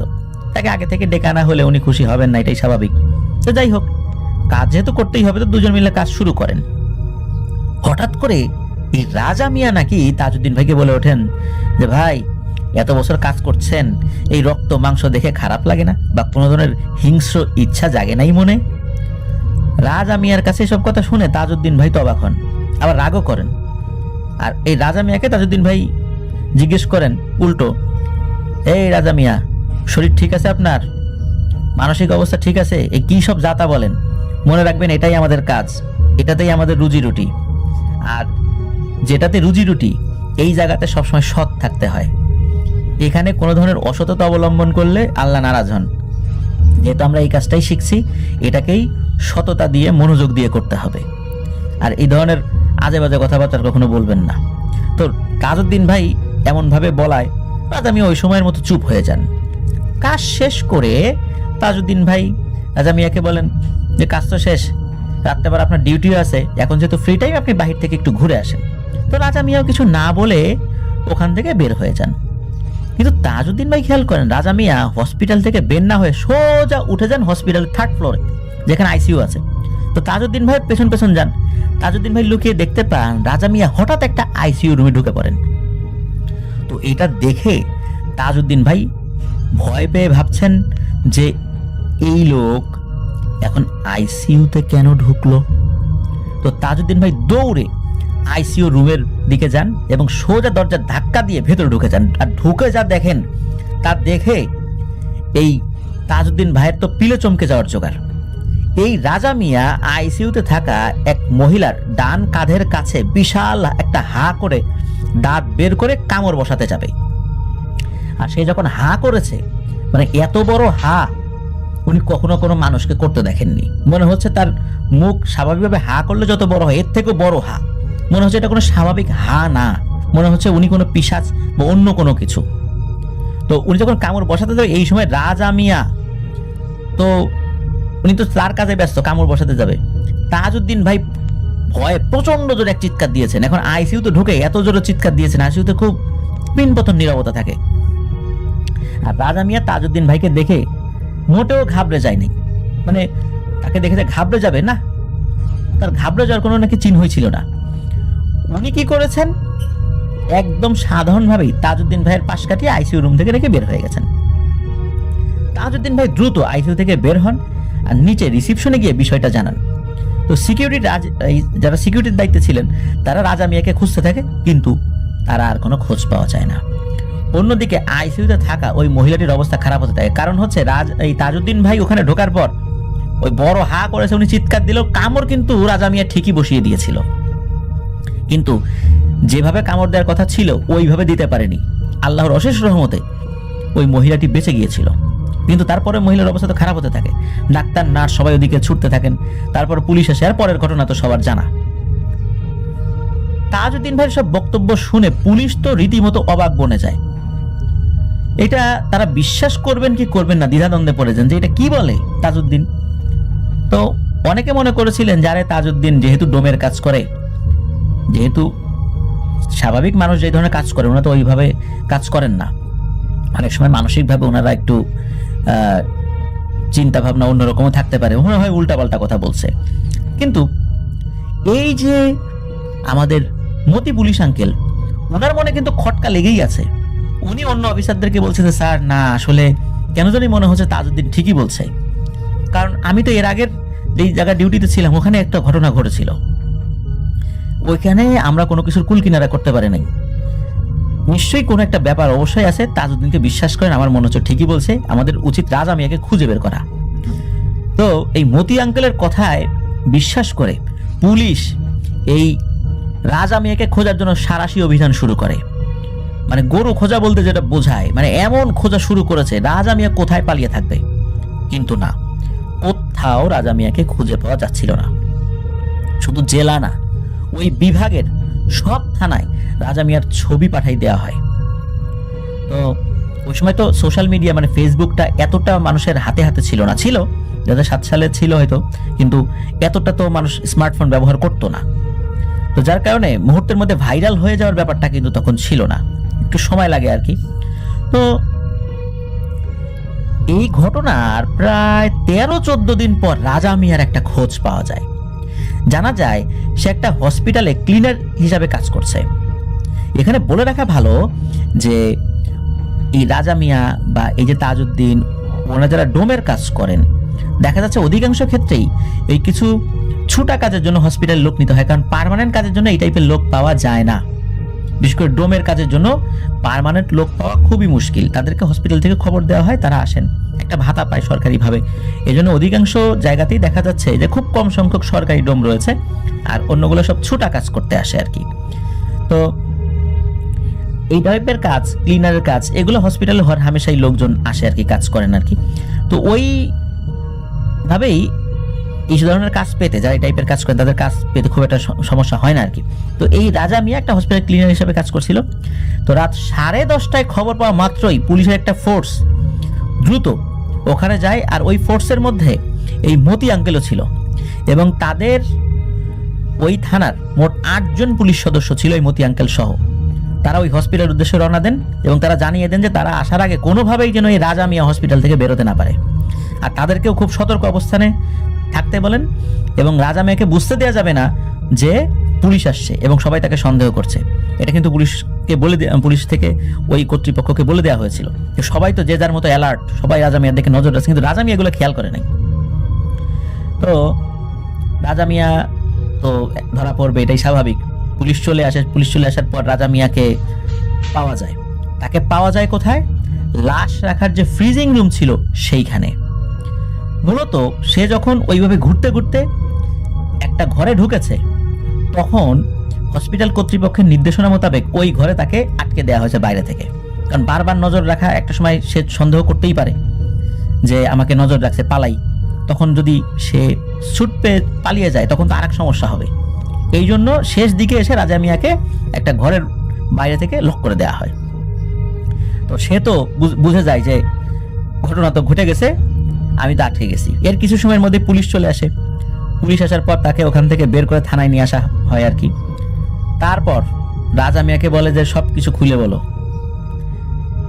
কিভাবে কি হলো, তুমি যে এই কাজগুলো করেছো এটা কিন্তু আমরা বুঝতে পেরেছি, কেন করলা, কি উদ্দেশ্যে করলা, কি শত্রুতা ছিল তাদের সাথে, আর এর সাথে কে কে জড়িত আছে। তখন রাজা মিয়া এক রোমহর্ষক বিবরণ দেন।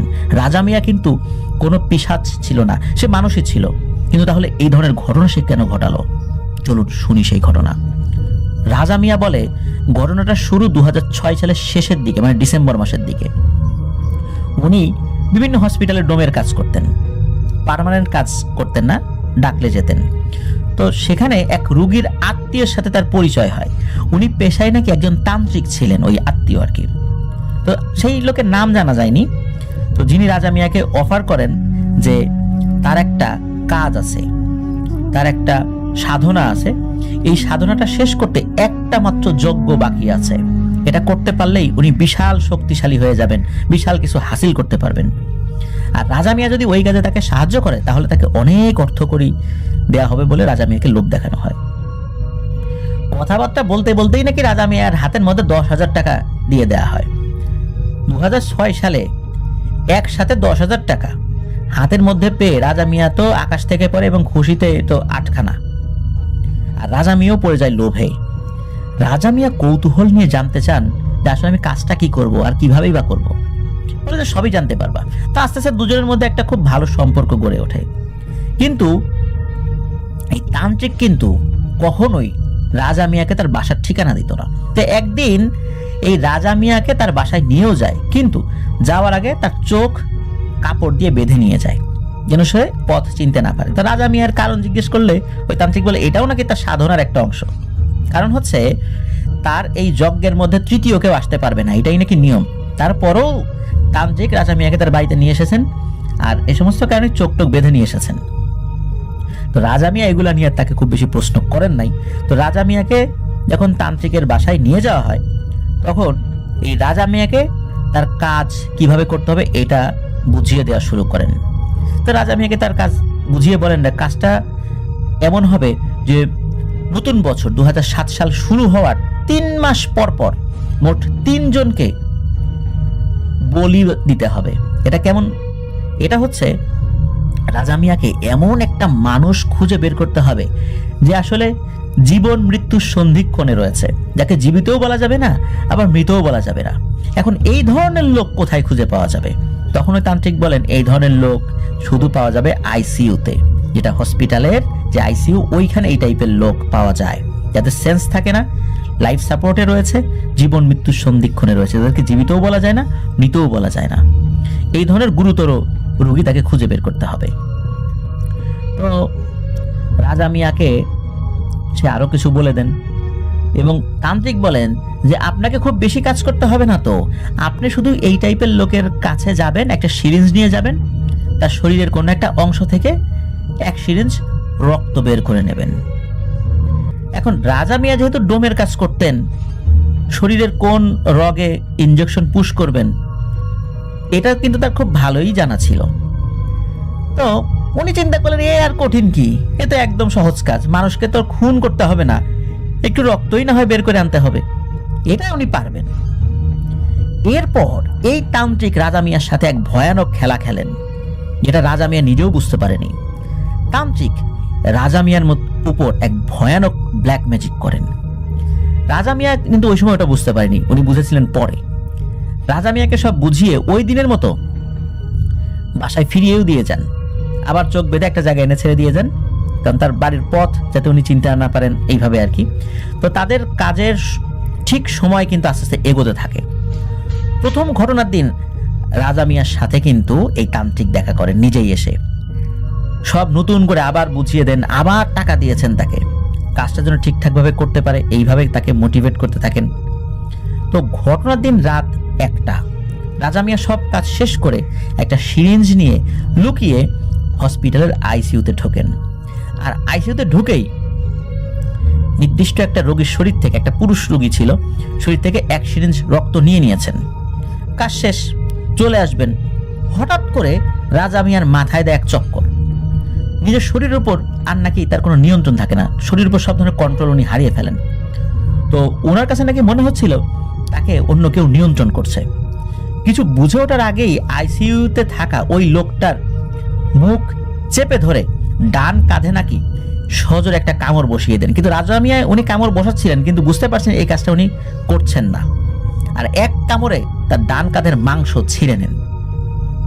তো ছিঁড়ে নেওয়ার পর এখন ওই লোক তো আসলে সেন্সে নাই যে উনি চিৎকার দেবেন, মানে যার ছিঁড়ে নেওয়া হয়েছে কামড় দিয়ে কাঁধের মাংস।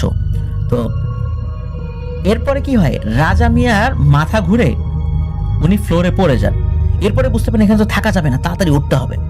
তো উনি দ্রুত ওইখান থেকে কোনো মতে উঠে বের হয়ে যান, বের হয়ে চলে যান। তো এরপরে যখন মানে ওই সময়টাতে কিন্তু অনেক সময় দেখা যাচ্ছে যে এই ধরনের উপজেলা স্বাস্থ্য কমপ্লেক্সেতে আসলে ডাক্তার নার্স কম থাকে, ওনাদের তো আবার রেগুলার ডিউটি করতে হয়। দেখা যাচ্ছে উনি যখন রাতে দেখলেন সবকিছু ঠিকঠাক আছে, 5-10 মিনিটের জন্য হয়তো বা একটু চা খেতে গেলেন বা একটু রাউন্ড দিয়ে আসছেন আশেপাশে। মূলত এই সুযোগে রাজা মিয়া ঢুকেছিল, আর এই সুযোগটা সে যথাযথভাবে কাজেও লাগিয়েছিল। সে বের হয়ে যাওয়ার কিছুক্ষণ পরে যখন নার্স আসে, নার্স এসে এই ধরনের ভয়ানক অবস্থা যখন দেখতে পায়, তখন নার্স তো হসপিটালে উপস্থিত অন্যদেরকে খবর দেন, তারা দ্রুত পুলিশকে ডাকেন, যেহেতু এটা পুলিশ কেস ছিল। তো এভাবেই কিন্তু ওই লোকটি মারা গিয়েছিল, কিন্তু কে এই কাজটি করেছে এটা কেউ ধরতে পারেনি।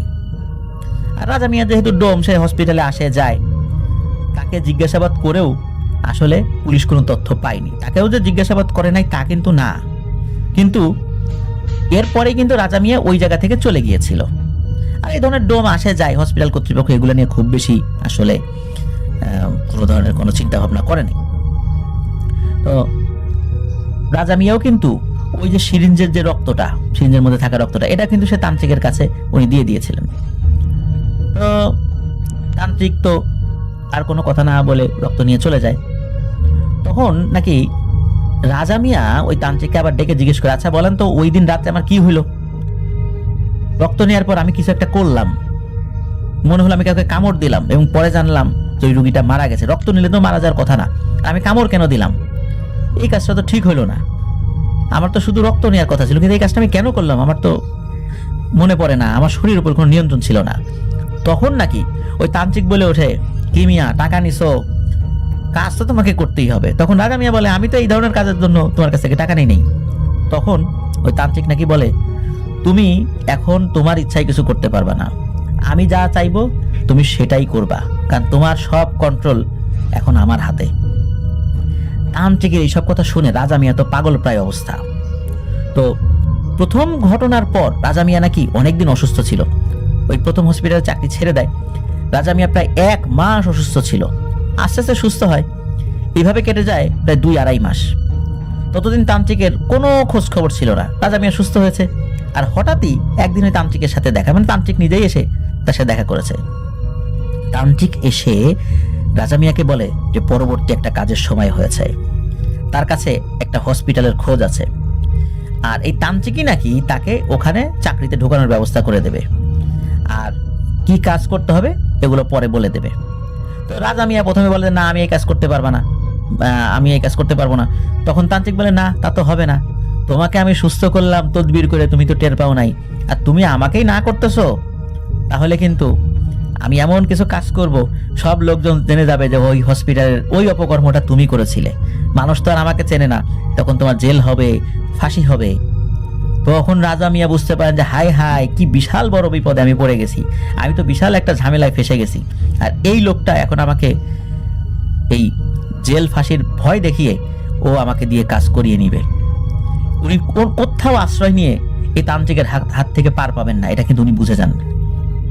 কি আর করা, উনি তান্ত্রিকের কথা মতো কাজ করবেন বলে মনস্থির করেন। তো রাজা মিয়া এই ভয়ানক কাজটার একটা শেষ চাচ্ছিলেন। উনি চিন্তা করেন মাত্র 3টা কাজ করতে হবে, এরপর তার কোনো কাজ করতে হবে না, কোনো মতে বাকি 2টা করি। তো তান্ত্রিকের কথা মতো ওই হসপিটালে যায়, এবং সেকেন্ড ঘটনা যেটা, এই ঘটনা যখন ঘটাবে তখনই এই তাজউদ্দিন ভাইয়ের কাছে উনি ধরা পড়ে যান, আর সেটা জানাজানি হয়ে যায়। আর ওই মহিলাও তো মারা যান না। আর এই ঘটনা যখন মানে জানাজানি হয়ে যায়, এরপরে এই রাজা মিয়া তো হসপিটাল থেকে পালিয়েছে, আর তান্ত্রিকের বলে দেয় একটা জায়গায় তান্ত্রিকের সাথে সে দেখা করতে যায়। এদিকে পুলিশ রাজা মিয়াকে তন্ন তন্ন করে খুঁজতে থাকে। রাজা মিয়ার অবস্থা কিন্তু একদম করুণ ছিল। সেকেন্ড কাজটায় রাজা মিয়া সফল হয়নি দেখে তান্ত্রিক তো খুব রেগে যায়।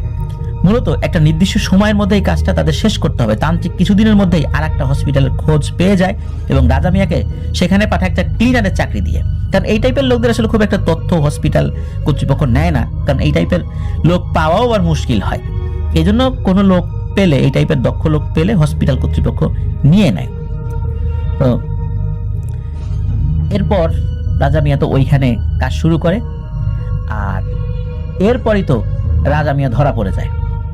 রাজা মিয়ার স্বীকারোক্তি অনুযায়ী তান্ত্রিকের চেহারার বর্ণনা উনি দিয়েছেন, তান্ত্রিককেও খোঁজা শুরু হয়, কিন্তু তান্ত্রিকের বাড়ি তো রাজা মিয়া চিনতেন না। তাকে অনেক জিজ্ঞাসাবাদ করা হয়েছে, কিন্তু তান্ত্রিকের বাড়ির ঠিকানা দিতে পারেনি। খালি বলেছে তান্ত্রিককে তার সামনে যদি নিয়ে আসা হয় তাহলে উনি চিনতে পারবেন।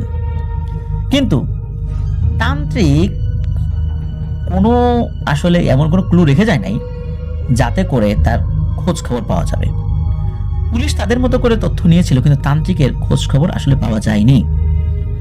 এখন কথা হলো, পুলিশ তদন্ত করতে থাকে ওই প্রথম যেই হসপিটালে একটা ঘটনা ঘটেছিল, ওইখানে যেই সমস্ত রোগীগুলো ওই সময় ভর্তি হয়েছিল, কোন রোগী ভর্তি হয়েছিল, তাদের রিলেটিভ কারা ছিলেন, যারা অন্তত ওইখানে তথ্য দিয়ে ভর্তি করিয়েছিলেন, নিজের নাম লিখিয়েছিলেন, ফোন নাম্বার লিখিয়েছিলেন, এরকম কিছু। সেখানেও কিন্তু কোনো তথ্য পাওয়া যায়নি। যতটুকু তথ্য পাওয়া যায়, মানে যতটুকু খুব ভালো মতো তদন্ত করে যেটা পাওয়া যায়, সেটা হলো অন্য সবার সব কিছু পাওয়া গেলেও একটা তথ্যে গরমিল পাওয়া যায়, পরে দেখা যায় তথ্যটা ভুল ছিল, মানে মিথ্যা ছিল। তার মানে ওই জায়গাতে সে মানে মিথ্যা তথ্য দিয়েছিল ওই তান্ত্রিক। তান্ত্রিক খুবই চালাক ছিল, মূলত তান্ত্রিককে খুঁজতে গিয়ে সমস্ত তথ্য বের হয়ে আসে। তো রাজা মিয়া কিন্তু সে যতই তার উপর নিয়ন্ত্রণ থাক না থাক, নিয়ম অনুযায়ী তার বিরুদ্ধে কিন্তু চার্জশিট দেওয়া হয় এবং তার বড় ধরনের একটা শাস্তিও হয়। মৃত্যুদণ্ড হয় নাই, তার খুব বড় ধরনের একটা শাস্তি হয়েছিল। আর এই মতি আঙ্কেল ওই থানাতেই আরো 4 বছর ছিল। তো মতি আঙ্কেল যেভাবে বিভিন্ন তথ্য দিয়ে হেল্প করেছিলেন এই রহস্য উন্মোচনের, এতে করে ওনার সিনিয়ররা ওনার পর খুবই খুশি হন, কারণ এই ধরনের একটা বিষয়, জঘন্য একটা বিষয়, এই বিষয়টা উন্মোচিত হলো। তো এটা তো আসলে একটা হত্যাকাণ্ড হিসাবে ফাইল হয়, এখানে তো কোনো তান্ত্রিক বা এই টাইপের কোনো কিছু, কারণ এটা তো প্যারানরমাল, এই বিষয়গুলো তো আইনের মধ্যে আসলে আসে না, তাই না? তো তান্ত্রিকের কোনো খোঁজ খবর আসলে পাওয়া যায়নি, বা পরবর্তীতে পাওয়া গিয়েছিল কিনা এই বিষয়ে এই আপনার ভাই আমাদেরকে কিছু জানাতে পারেননি, বা অন্য কেউ আসলে ওইভাবে জানেনও না। আর এই যে মতি আঙ্কেল, উনি কিন্তু মারা গিয়েছেন, আমরা শুরুতে বলেছি উনি ডিউটিরত অবস্থায় মারা গিয়েছিলেন। আল্লাহ ওনার ভুল ত্রুটি ক্ষমা করে জান্নাতুল ফিরদৌসের উচ্চ মাকাম দান করুক। আপনারা সবাই মতি আঙ্কেলের জন্য দোয়া করবেন। সেই সাথে বাংলাদেশের পুলিশ বাহিনী যারা প্রতিনিয়ত অক্লান্ত পরিশ্রম করে কাজ করে যাচ্ছেন, আমরা তাদের জন্য দোয়া করব। আল্লাহ তাআলা তাদের সক্ষমতা বাড়িয়ে দিন, তাদেরকে সুস্থ রাখুন, তারা তাদের কাজের প্রতি যথেষ্ট সিনসিয়ার থাকুক, ভুল ত্রুটির ঊর্ধ্বে থাকুক, যাতে করে তাদের দ্বারা যেন কোনো মানুষ কষ্ট না পায় বিনা কারণে। প্রিয় লিসেনার্স, ঘটনাটি কেমন লাগলো?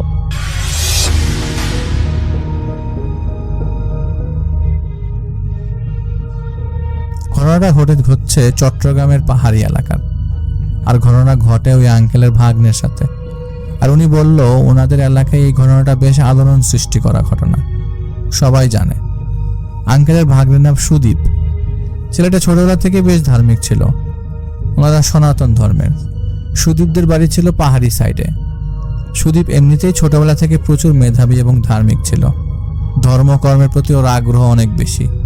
যে কোনো পূজা অর্চনা যাই থাকুক না কেন সেগুলো খুব ভালোভাবে মেনটেন করতে পারত। তাছাড়া ওদের অনেকগুলো মন্ত্র আছে যেগুলো প্রায় বেশিরভাগই ওর মুখস্থ।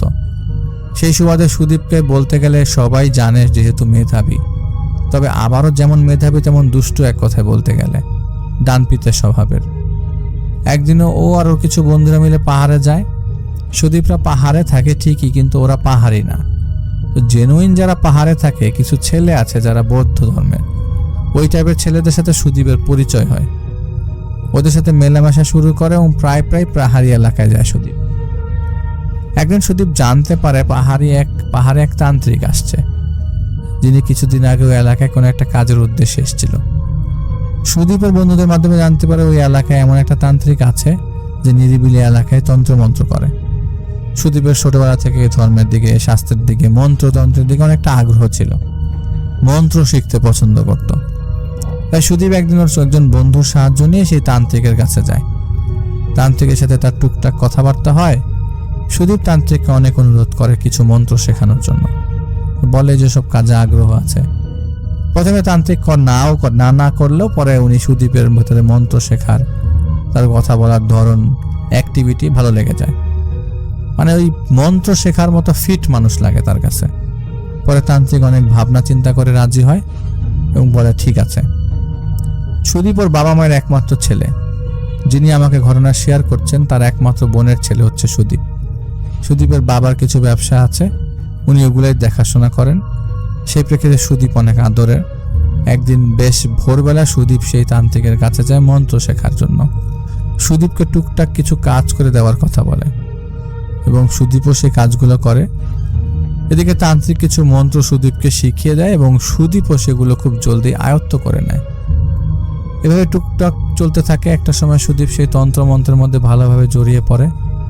সুদীপ তখন ইন্টারমিডিয়েটের ছাত্র। তন্ত্রমন্ত্র চক্করে সে পড়াশোনা বাদ দিয়ে এই তন্ত্রমন্ত্রের কাজই সবার চোখের আড়ালে চালিয়ে যেতে থাকে। বিভিন্ন জেলাতে যায়, বিভিন্ন জায়গায় যায়। সুদীপের ওই হঠাৎ উধাও হয়ে যাওয়াটা সুদীপের বাবার চোখে পড়ে।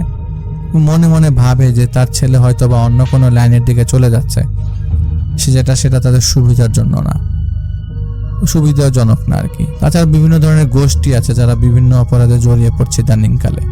তাই তো উনি চিন্তা করে ছেলেটার তো বেশি বয়স না, 17-18 বছর, ইন্টারমিডিয়েট পরীক্ষা দিবে, তেমন পড়াশোনাও করছে না। পরে ওকে বাসায় পেলে সুন্দর করে বুঝিয়ে দেখবে আর জিজ্ঞাসা করবে যে আমাকে ব্যবসার কাজে হেল্প করবে কিনা। পরে সুদীপ বাসায় আসলে ওর বাবা ওকে জিজ্ঞেস করে, কিন্তু সব কথা শোনার পর সুদীপ কিছুই বলে না, বরং তারপর দিন সে তার ব্যাগপত্র গুছিয়ে 2 দিনের জন্য উধাও হয়ে যায়। 2 দিনের জন্য উধাও হওয়াতে সুদীপের বাবার অনেকটা রাগ হয়। সুদীপের বাবা বেশ রাগী মানুষ ছিল। ওনার রাগ হওয়ার কারণ হচ্ছে যে আমার ছেলেকে আমি এইভাবে বুঝিয়ে বললাম আর আমার কথাকে পাত্তা না দিয়ে চলে গেল, এবার আসুক। তো সুদীপের বাবা অপেক্ষা করছিল সুদীপ কখন বাড়ি ফিরবে। সুদীপদের বাড়িটা এমন জায়গায় ছিল যে সেটা একটা বেশ নিরিবিলি এলাকায়, পাহাড়ি এলাকায়। আমরা যেমন দেখতে পাই ছোট ছোট ঘর থাকে, তাও একটা লং ডিস্টেন্স মেনটেন করে। সুদীপদের বাড়িটাও সেম, তবে অন্যান্যদের তুলনায় বেশ পরিপাটি পরিবেশ ছিল সুদীপদের বাড়ি। সুদীপ 2 দিন পর বেশ রাতে বাসায় ফিরে। তখন সুদীপের মা জিজ্ঞেস করে সুদীপ যখন বাসায় ফিরে, এবং চুপি চুপি সুদীপকে ওর ঘরে পাঠায় দেয়, ওর বাবার চোখের আড়াল করে, যেহেতু একমাত্র ছেলে। সুদীপ বাসায় আসার পর একদিন কেটে গেল এবং বাসা থেকে ভোরবেলা আবার বের হলো। তো ওই দিন সুদীপের বাবার সাথে সুদীপের দেখা হয়নি। তাছাড়া সুদীপের বাবার যেহেতু দোকান আছে, ওনার ব্যবসা করতে হয়, তো উনি সকাল সকাল ঘুম থেকে উঠে চলে গেছে, যার জন্য সুদীপের সাথে ওর বাবার দেখা হয়নি। সুদীপের বাবা সন্ধ্যার দিকে বাসায় এসে দেখে সুদীপ ওর নিজের ঘরে। সুদীপের বাবা সুদীপকে ডাকলো এবং বললো, কি ব্যাপার, তোমাকে যে ব্যবসার কথা বললাম তুমি তো আমাকে কিছু বললা না। সুদীপ বললো, হ্যাঁ বাবা, আমি আপনার সাথে দোকানে কাজ করব, তবে আমাকে কিছুদিন সময় দিতে হবে। সুদীপের বাবা বললো, আচ্ছা ঠিক আছে, তবে এর মধ্যে তুমি বাড়ি থেকে উধাও হয়ে যেও না আবার। এই কথা বলে সুদীপের বাবা ওনার ঘরে চলে যান এবং গিয়ে খাওয়া দাওয়া শেষ করে ঘুমিয়ে যান। হঠাৎ করে সুদীপের বাবার ঘুম ভাঙে এবং উনি বিশ্রী গন্ধ অনুভব করেন। উনি প্রথমে ভাবলো যে আশেপাশে কোনো জীবন্ত জীবজন্তু মারা গেল কিনা বা কোনো ইঁদুর মরল কিনা, কিসের গন্ধ, পাহাড়ি এলাকা, অনেক কিছু মরে থাকতে পারে।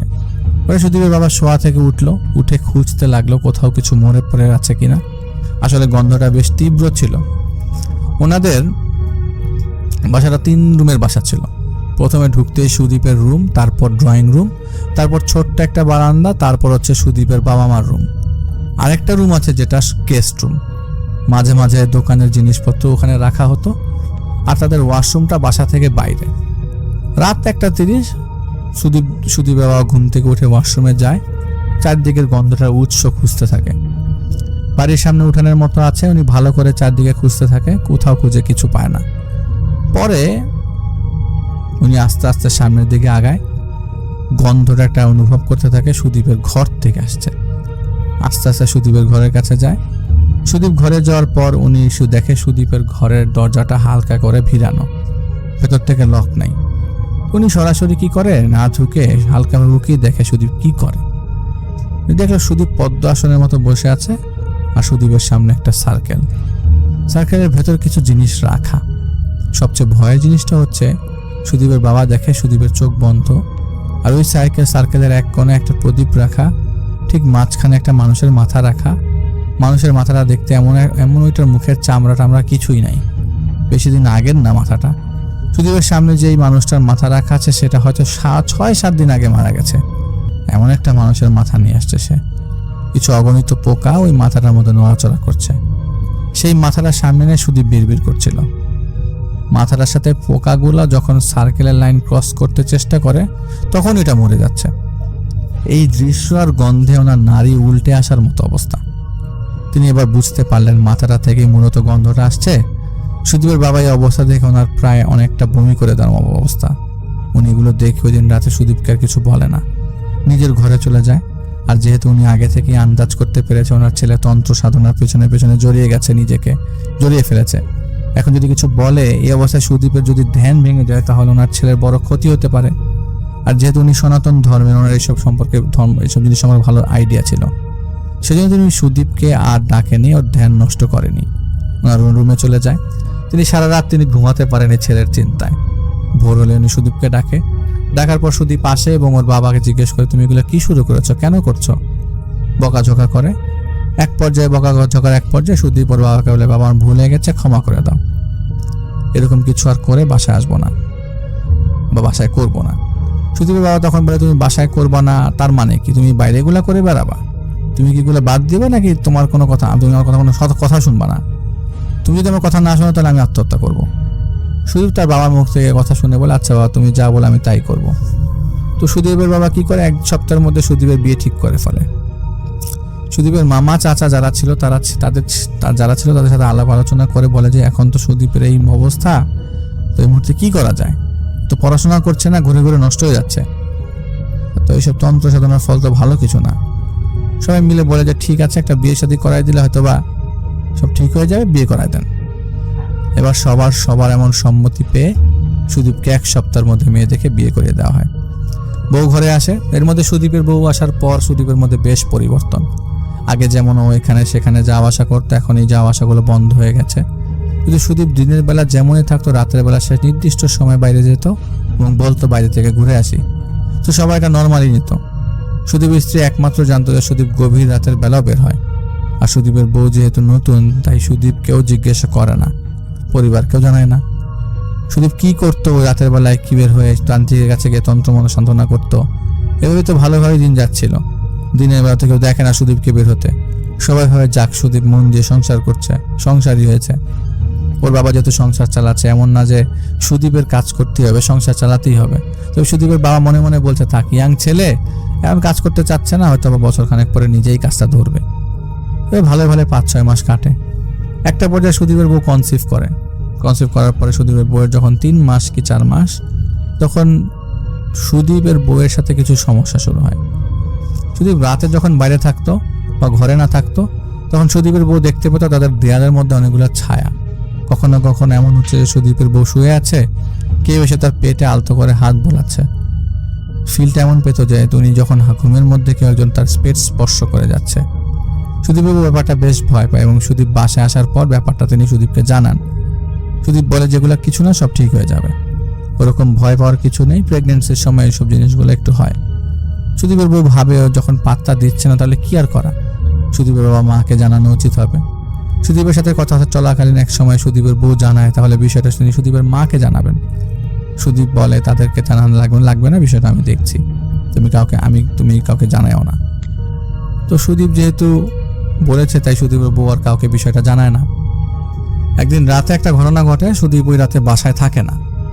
সুদীপের বউ মাঝরাতে উঠে বাথরুমে যাওয়ার জন্য। সে যখন দরজা খুলে বাইরে আসে, সে দেখে তাদের বাড়ির উঠানে 2টা ষাঁড়, লাল ষাঁড়, যাদের মাথায় বেশ বড় বড় শিং, 2টা ষাঁড়ই মারামারি করছে। এর মধ্যে কয়েক মুহূর্তের ব্যবধানে তারা তাদের যে মেইন গেট, ওই মেইন গেট ভেদ করে একটা লোক প্রবেশ করে। ওই লোকের হাতে বলি দেওয়ার সময় যে ধরনের বড় তলোয়ার থাকে, তার হাতে ওই তলোয়ার। লোকটা তাদের উঠানে এসে ষাঁড় দুটোকে সামনে দাঁড় করায় এবং ওই তলোয়ার দিয়ে হুট করে একটা ষাঁড় গরুর মাথা এক কোপে কেটে ফেলে। ষাঁড় গরুটা ওখানে ছটফট করতে করতে মারা যায়। এরপরে লোকটা তার দিকে রক্ত মাখা সেই তলোয়ার নিয়ে এগিয়ে আসতে থাকে। সুদীপের বউ খুব ভয় পায়। একে তো প্রেগনেন্সি অবস্থা, এই অবস্থায় ভয় পাওয়াতে গেলে জোরে চিৎকার করে দেয় তিনি। সুদীপের বউয়ের চিৎকার শুনে পাশ থেকে ঘর থেকে সুদীপের বাবা মা চলে আসে। বাবা মা আসার পর জিজ্ঞাসা করে কি হয়েছে। তখন সুদীপের বউ কিছু বলতে পারে না, আমতা করছিল, ভয়ে নার্ভাস হয়ে গেছিল, যার জন্য তার মুখ থেকে কোনো কথা বেরোচ্ছিল না। তার খিঁচুনি দেওয়া শুরু হলো। পরে সুদীপের বাবা মা তাকে ঘরে নিয়ে যায়। পরে হাত পা মালিশ করে খিঁচুনি কিছুটা কমায় এবং পানি টানি খাওয়ানো হয়। যেটা ধাতস্থ হবার পরে তার বাবা মা জিজ্ঞেস করে সুদীপ কই। পরে সুদীপের বউ বলে উনি তো একটু বাইরে গেছে, কোথায় গেছে আমি জানি না, আমাকে বলে যায় না কখনো। পরে সুদীপের বাবা মা বলে যায় না কখনো মানে কি, তার মানে কি সুদীপকে আরো বাইরে যায়।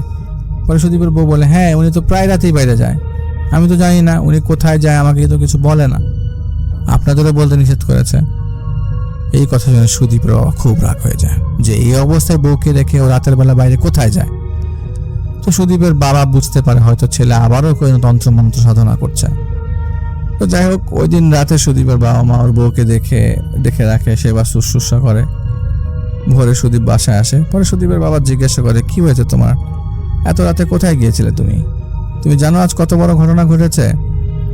সুদীপ জানায় যে বাবা আসলে আমি যে তন্ত্রমন্ত্র শিখেছিলাম ওইগুলা থেকে বের হওয়ার জন্য কিছু কাজ করছি, কিছু ভালো তন্ত্রমন্ত্র সাধনা করছি, আর এসব কাজ থেকে বের হওয়ার জন্য প্রচুর সাধনা করছি। প্রভুর জন্য কিছু কাজ করছি যাতে আমার মাথায় আর এসব জিনিসের বাজে চিন্তা না আসে, তাই আমি প্রতি রাতে বাইরে যাই। এই কথা শুনে সুদীপের বাবা খুশি হয়, ভাবে যে যাক এতদিন পর ছেলেটা ভুল বুঝতে পেরেছে। পরে সুদীপের বাবা সুদীপকে রাতের ঘটনার কথা বলে। পরে সুদীপ বলে আচ্ছা বাবা সমস্যা নাই, আমি ব্যাপারটা দেখছি, তোমরা ওগুলো নিয়ে ভেবো না। সুদীপের বাবা ভাবে যে আমার ছেলেটা এত সুন্দর করে বুঝিয়ে বললো, প্রভুর সাধনা যেহেতু করছে এটা তো ভালো কাজ, পুণ্যের কাজ, তাই উনি আর বিষয়টা নিয়ে মাথা ঘামায় না। সুদীপ তার বাবা মাকে বুঝিয়ে তাদের রুমে পাঠিয়ে দেয়। এরপর সুদীপ তার বউকে বলে তোমার সাথে যাই হোক, তুমি আর যাই দেখো না কেন, আবার বাবা মাকে বলার দরকার নেই, ওনারা শুধু চিন্তা করবে, তুমি সবকিছু আমাকে বলবো, আমি সবকিছু দেখবো। আর যখন হাজবেন্ড এমন কিছু বলে আশ্বাস দেয়, স্বাভাবিকভাবে বউ সেই কথাটা মানে। তারা সুদীপের বউ একটু ভরসা পেল। এরপর কয়েকদিন পরের ঘটনা, একদিন এমন হয় সুদীপ আর বউ ঘুমিয়ে আছে। সুদীপের বউ ঘুম থেকে উঠে হঠাৎ করে লাফ দিয়ে ওঠে। ওঠার পরপর ওনার খুব শ্বাসকষ্ট শুরু হয়। শ্বাসকষ্ট অনুভব হওয়ার সাথে সাথে উনি পাশ ফিরে সুদীপকে ডাকতে থাকে। উনি যখন পাশ ফিরে ডাকতে যাবে তখন উনি দেখতে পায় সুদীপের চেহারার জায়গাটায় অন্য একটা চেহারা। সচরাচর তান্ত্রিক দেখতে যেমন হয় ঠিক ওইরকমভাবে একজন মানুষ শুয়ে আছে। এমনিতে তো উনি ঘুম থেকে ভয়ে লাফ দিয়ে উঠেছে, আবার পাশে তান্ত্রিকের মতো একজনকে দেখে উনি আরো বেশি ভয় পেয়ে যায়। তাছাড়া উনি একটা ভয়ের স্বপ্নও দেখেছিল। সুদীপকে ডাকা বাদ দিয়ে সে থরথর করে কাঁপতে থাকে। একদিকে তার শ্বাসকষ্ট বেড়ে যাচ্ছে, অন্যদিকে ভয় চেপে বসেছে। এমন অবস্থায় সে কোনোভাবে খাট থেকে পড়ে যায়। পড়ার শব্দ পেয়ে সুদীপ ঘুম থেকে উঠে যায়। উঠে দেখে ওর বউ পাশে নেই। পরে খাট থেকে নিচে উকি দিয়ে দেখে তার বউ নিচে পড়ে আছে। পরে তাকে উঠানোর চেষ্টা করা হয়। খাটে বসে তাকে জিজ্ঞাসা করা হয় যে তোমার কি হয়েছে, কিভাবে পড়ে গেলে, এসব কথা জিজ্ঞাসা করে। পরে খাটের উপর বসে পানি খাওয়ায়।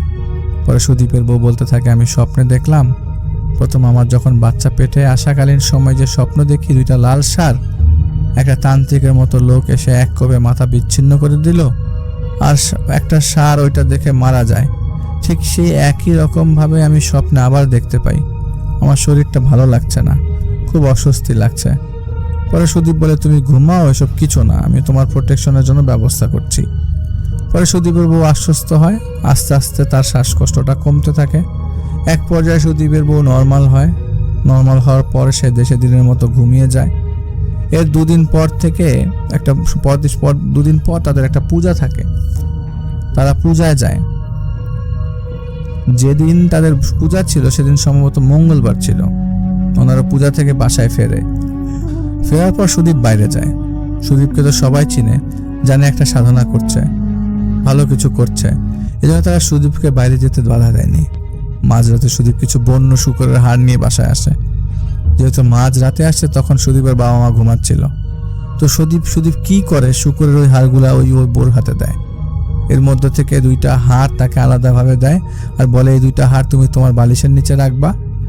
সুদীপের বউ ভাবে যে তার হাজবেন্ড হয়তো তার প্রোটেকশনের জন্য এইগুলো দিচ্ছে। সুদীপের বউ সেই দুইটা হাড় তার বালিশের নিচে রাখে, আর কিছু হাড় দেয়, সেগুলো এক প্যাকেট করে ঘরের একটা কোণায় রেখে দেয়। রাখার পর তারা রাতে ঘুমিয়ে যায়। ঘুমানোর কিছুক্ষণ পরেই সুদীপের বউ আগের রাতে যে স্বপ্ন দেখেছে আবার সে একই স্বপ্ন দেখে, কিন্তু এবার সে দেখে তার ঘরে দুটো বিড়ালের বাচ্চা দুটোকে সামনে নিয়ে একটা লোক বসে আছে, যার মুখ স্পষ্ট নয়, তবে মনে হচ্ছে এটা সেই লোকটা যে ষাঁড় গরুর মাথা কেটে ফেলেছিল। লোকটার হাতে চকচক করছে একটা ধারালো কিছু। বিড়ালের একটা বাচ্চা নড়ছে না, চুপচাপ শুয়ে আছে। আর একটা বাচ্চাকে একটা কালো পাথর উপর রাখা। বাচ্চাটা বেশ কান্না করছে। হঠাৎ লোকটা তার হাতে থাকা ধারালো জিনিসটার সাহায্যে ক্যাচ করে বিড়ালের বাচ্চাটার গলা থেকে মাথাটা আলাদা করে দেয়। সাথে সাথে বাচ্চাটা গঙ্গাতে চুপ হয়ে গেল চিরদিনের মতো। এটা দেখে সুদীপের বউ বেশ ভয় পেয়ে যায়। ভয়টা যেমন তেমন নয়, তার মধ্যে কেমন যেন একটা অস্থিরতা কাজ করতে থাকে। সে ফিল করতে থাকে যে তার একটা অস্বস্তি লাগছে, সে শান্তি পাচ্ছে না। ঘুমের মধ্যে তার মনে হচ্ছে তার পেটের মধ্যে কেউ হাত বোলাচ্ছে।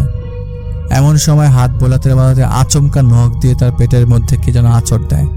সুদীপের বউ খুব ব্যথা পায়। জোরে জোরে চিৎকার দিয়ে লাফিয়ে উঠে সুদীপকে ডাকতে থাকে। পরে সুদীপ উঠে সুদীপের বউয়ের চিকিৎসার কথা চিৎকার শুনে সুদীপের বাবা মা পাশের ঘর থেকে চলে আসে। সুদীপের বাবা মা আসার পরে সুদীপের বউ বলে যে মা আমাকে কি সে যেন আঁচড় দিয়েছে, আমার খুব কষ্ট হচ্ছে, অনেক জ্বালাপোড়া করছে। সুদীপের বাবা বাইরে যায়, সুদীপ যায় বাবার সাথে। সুদীপের মা দেখে সুদীপের বউয়ের পেটের মধ্যে দুইটা নখের আঁচড়। সুচালো বা ধারালো নখ দিয়ে সজোরে আঁচড় দিলে যেমন হয় সেরকম ওখান থেকে টুপটুপ করে রক্ত পড়ছে। এটা দেখে সুদীপের মা খুব বিচলিত হয়ে সুদীপকে বলে যে বাবা বউয়ের সাথে এরকম হয়েছে, এখন ওর এই অবস্থা। পরে সুদীপ ওর রুমে আসে এবং ওর মাকে বলে যে আচ্ছা মা ঠিক আছে, আমি আজকে রাতে সাধনা করে দেখব। সুদীপ যেহেতু বলেছে এটা দেখবে তাহলে তো ভালোই। সুদীপের বাবা মা স্বস্তি নিয়ে ঘরে চলে যায়। পরে বউকে সুদীপ শান্ত করে বলে ঠিক আছে তুমি ঘুমাও, আমি দেখছি। দিনের বেলায় সাধারণত তাদের ভালোই কাটে। এর মধ্যে দিন রাতের বেলায় সুদীপ বাসায় আসে। আসার পর সুদীপকে একটা মাটির ছোট ছোট চাকা নিয়ে আসে, যেগুলোর মধ্যে রক্ত লাগানো ছিল। সুদীপের বউকে বলে যে তোমার পেটে যেখানে আঁচড় লেগেছে ওই মাটির চাকাগুলো দিয়ে ওখানে এগুলো ঘষা দাও, ভালোভাবে ঘষা দিও, যেখানে ওখান থেকে রক্ত মাটির চাকার সাথে লাগাতে পারো তাহলে ভালো হয়। সুদীপের বউ বলে এটা দিয়ে আমি কিভাবে দিব, আমার তো ব্যথা লাগবে। গতকাল রাতে কাটছে, তাই এটার উপরে এখন পাতলা আবরণ পড়ে গেছে। সুদীপ কি করে কি ওই আবরণটা টেনে উঠাই ফেলে, পরে নিজেই ওই মাটির চাকাটা হাতে নিয়ে সুদীপের বউয়ের পেটে ঘষা দেয়। ঘষা দিলে সেই মাটির চাকাটায় কিছুটা হালকা রক্ত লাগে। ওই হালকা রক্তটা যখন বের হয় তো সুদীপ ওই মাটির চাকাটা নিয়ে নিজের কাছে রেখে দেয় আর বলে এখানে এখন আর কোনো সমস্যা হবে না। পরের সেদিন রাতের মতো সুদীপের বউ ঘুমিয়ে পড়ে। ঘুমানোর এক পর্যায়ে সুদীপের বউ শুনতে পায় কড়মড় করে হাড় চাবানোর শব্দ। তার আবার ঘুম ভাঙে। তখন সে চিন্তা করে হাড় চাবানোর শব্দ কোত্থেকে আসছে। আমার বালিশের নিচে যে হাড়গুলো ছিল ওইগুলো কি কিছুতে নিয়ে খাওয়া শুরু করলো, নাকি কোনো ইঁদুর ওইগুলা খাচ্ছে কিনা কে জানে। এই চিন্তা করে সুদীপের বউ ঘুম থেকে উঠে সে দেখে তাদের ঘরের যে ফ্লোর, সেই ফ্লোরে দুইটা বাচ্চা বসে এই দুইটা হাড় চেবাচ্ছে। হাড়গুলো সজোরে চাবাচ্ছে আর ওই চাবানো থেকে শব্দ আসছে। এটা দেখে উনি খুব ভয় পায়। উনি ভাবে এই দুইটা বাচ্চা কিভাবে হাড় চাবাচ্ছে, এত শক্ত হাড় কিভাবে খাওয়া সম্ভব। আর বাচ্চা দুইটার চেহারা দেখতে বেশ ভয়ঙ্কর। বাচ্চা দুটো যখন ওই হাড়গুলো চিবাচ্ছিল তখন তাদের মুখে হাসিটা নর্মাল ছিল না, হিংস্র হাসি। সুদীপের বউ ভয় পেয়ে যায়। চিৎকার করার পর সুদীপ ওঠে। সুদীপের সাথে সাথে সুদীপের বউ যখন হাত দিয়ে ইশারা করে ফ্লোরের দিকে, দুইটা বাচ্চাকে দেখায় যে দেখো এরা হাড়গুলো খেয়ে ফেলেছে। তখন সুদীপ ফ্লোরের দিকে তাকিয়ে দেখে কিছুই নেই। সুদীপ বলে কোথায় তো কিছু নেই। সুদীপের বউ সুদীপের সাথে তাকায়, দেখে ফ্লোরে কিছুই নাই, সব ফাঁকা। সুদীপের বউকে বলে যে এগুলো তোমার মেন্টাল সমস্যা, তুমি এগুলো নিয়ে বেশ ভাবছো, তাই তোমার কাছে এমন হচ্ছে। পাত্তা দিও না এগুলা, আমি তো আছি, আমি যতক্ষণ আছি কেউ তোমার ক্ষতি করতে পারবে না। সুদীপের বউ কোনো রকম নিজের মনকে সান্ত্বনা দেয়। সকালে বিষয়টা শাশুড়িকে জানালে শাশুড়ি বলে সমস্যা নাই। সুদীপ বলে যে তুমি নাকি উল্টাপাল্টা স্বপ্ন দেখো, এটা ঠিক হয়ে যাবে, এটা সুদীপ দেখে নিবে। আমি বলে দিয়েছি পুরোহিতের থেকে মন্ত্রপুত জল পরা এনে দিতে। সন্ধ্যাবেলা সুদীপ সেই মন্ত্রপুত জল পরা নিয়ে আসে, এনে বলে এটা সারা ঘরে ছিটিয়ে দেওয়ার জন্য। পানি ছিটিয়ে দেওয়ার পরে এখানে ওর বউয়ের রিলিফ পাওয়ার কথা, কিন্তু ওর বউ ফিল করে পুরো ঘর ভর্তি মানুষের অস্তিত্ব, কিন্তু কাউকে দেখা যাচ্ছে না। পরে উনি মনে করে প্রোটেকশনের জন্য হয়তো এমন হচ্ছে। আমারই কি মনের ভুল নাকি আমারই সমস্যা? পরে রাতে সুদীপ বাসায় আসে। আসলে সুদীপের বউ সুদীপের সাথে ব্যাপারটা আলোচনা করে আর বলে আমাকে বাপের বাড়ি দিয়ে আসো, যেহেতু আমার বাচ্চা হবে। তাছাড়া যেহেতু ডেলিভারির সময় চলে আসছে, ঘনিয়ে আসছে, আমাকে আমার বাবার বাসায় দিয়ে আসো। পরে সুদীপ বলে হ্যাঁ নিয়ে যাব বলে আর নিয়ে যায় না। এইভাবে সুদীপের বউ একের পর এক ভয় পেতে থাকে। এখন সুদীপের বউয়ের একটা সমস্যা দেখা দেয়, সেটা হচ্ছে এখন সে কিছু দেখে না, কিন্তু খারাপ কিছু ফিল করতে পারে। তার আশেপাশে সার্বক্ষণিক কেউ আছে এটা সে বোঝে। সারগুরুর যে স্বপ্নটা সে কন্টিনিউয়াসলি দেখছে। একটা সময় ডেলিভারির টাইম চলে আসে। এর মধ্যে সুদীপের বেশ পরিবর্তন। আগে যেমন রাতে সে বাসায় থাকতো, এখন প্রায় শেষ রাতে সে বাসায় বাইরে চলে যায়। আর বাসায় আসলে তার শরীর থেকে বেশ বাজে একটা গন্ধ আসে। এই ব্যাপারটা সবাই নোটিস করলেও কেউ কিছু বলে না। এভাবে সুদীপের বউয়ের ডেলিভারির দিন আসে। ডেলিভারির ব্যথা ওঠার পর মহিলারা সুদীপের ঘরে যায়। যেভাবে সে প্রসেসিং করতে হয় ওনারা ঠিক সেভাবেই কাজ করে। ব্যথা নিয়ে সুদীপের বউ হঠাৎ করে চেঁচিয়ে উঠে আর বলে ওরা এখানে কি করে, দরজার সামনে ওরা কি করে? তখন সবাই জিজ্ঞাসা করে ওরা কি করে মানে? সুদীপের মা তখন বলে যে সুদীপের মা জিজ্ঞাসা করে মা কি হয়েছে, এটা কি দেখতেছো মা? সুদীপের বউ বলে মা দুইটা বাচ্চা দরজার সামনে দাঁড়িয়ে আছে, এর মধ্যে একটা বাচ্চা আর একটা বাচ্চাকে মেরে ফেলছে। মা দেখেন ওই যে মা বাচ্চাটাকে মেরে ফেলছে। মা দেখেন না, ওই যে বাচ্চাটার মাথাটা কেটে ফেললো। মা দেখেন কিরকম কি করছে। এরকম কিছু বলতেছিল আর চেঁচাতে ছিল সুদীপের বউ। সুদীপের মা ভাবে হয়তো ব্যথার জন্য এমন আবল তাবল বলছে। ডেলিভারির ব্যথা তার যেমন তেমন ব্যথা না। তিনি এবং সাথের মহিলারা সুদীপের বউকে শান্ত করার চেষ্টা করে। যাই হোক, একটা সময় সুদীপের বউয়ের ডেলিভারি হয়। তার দুইটা ছেলে সন্তান হয়। একটা ছেলে সন্তান জীবিত থাকে আর একটা মৃত হয়। এটা দেখে সবারই মন খুব খারাপ হয়ে যায়। পরে সুদীপ আর ওর বাবাকে জানানো হয় সবকিছু, যে যমজ বাচ্চা হয়েছে, একটা জীবিত একটা মৃত। তবে আশ্চর্যের বিষয় হচ্ছে মৃত যে বাচ্চাটা হয়েছে ওইটার বাচ্চাটার গলায় সুদীপের এক আত্মীয় গোসল করার দিকে দেখে বাচ্চাটার গলায় দুইটা নখের দাগ। বাচ্চাটার মায়ের পেটে যেরকম নখের দাগ ছিল ঠিক বাচ্চাটারও সেম দাগ, কিন্তু সেইটা বাচ্চার গলায়। ব্যাপারটা সুদীপের আত্মীয় নর্মালি নিল না। উনি কি করে, গোসল করানো শেষ হলে বিষয়টা সুদীপের বাবাকে জানায়। তো সুদীপের বাচ্চাগুলো হয় তখন যিনি আমাকে ঘটনা বলেছেন উনি সুদীপের বাবা এবং সুদীপের 2 কাকাতো ভাই এবং সুদীপ এই কয়েকজন মিলে বাচ্চাটাকে সৎকার করার জন্য শ্মশানে যায়। যেহেতু ছোট বাচ্চা মৃত হয়েছে তাই তাদেরকে নাকি পোড়ানো হয় না, মাটি চাপা দেওয়া হয়। যাই হোক, পরে তারা মাটি চাপা দেওয়ার জন্য নিয়ে যায়। এদিকে তো ঘরে সুদীপের জীবিত ছেলে, অন্যদিকে যেটা মারা গেছে ওকে নিয়ে যাওয়া হয়েছে মাটি চাপা দেওয়ার জন্য। শ্মশানে গিয়ে সুদীপ নিজ হাতে একটা গর্ত করে আর সেই বাচ্চাটাকে মাটি চাপা দিয়ে আসে এবং মন্ত্রপুতর জল ওইখানে ছিটিয়ে দিয়ে আসে। সকল কাজ সম্পন্ন করে তারা সকলে বাসায় চলে আসে। বাসায় আসার পর মোটামুটি সবারই মন খারাপ ছিল, কান্নাকাটি করছে যে 2টা বাচ্চা হলো, একটা জীবিত আর একটা মৃত। যে বাচ্চাটা জীবিত ছিল সেই বাচ্চাটার যেদিন 7 দিন বয়স সেদিন সুদীপ বাচ্চাটাকে কোলে নিয়ে বাইরে যায়। আসলে বাচ্চাটা অনেক কান্নাকাটি করছিল তাই বাচ্চাটাকে শান্ত করার জন্য বাইরে যায়। সুদীপ বাচ্চাটাকে কোলে নিয়ে বাইরে যাওয়ার পর অনেকক্ষণ হয়ে যায় আর বাড়ি ফিরে না।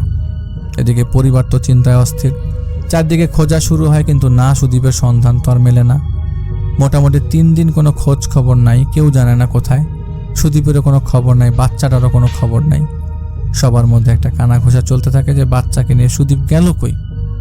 তখন সুদীপের যেই মামা যিনি আমাকে ঘটনা বলেছেন, সুদীপের মার মারফত জানতে পারে সুদীপের বাচ্চা হওয়ার দিন সুদীপের বউ যা যা দেখেছে বলেছে তা সকলের কাছে বলতে থাকে। পরে সুদীপের বউ বলে যে সুদীপ একদিন আমাকে 2টা শূকরের হাড় এনে দিয়েছিল আর এরকম স্বপ্ন আমি দেখতাম।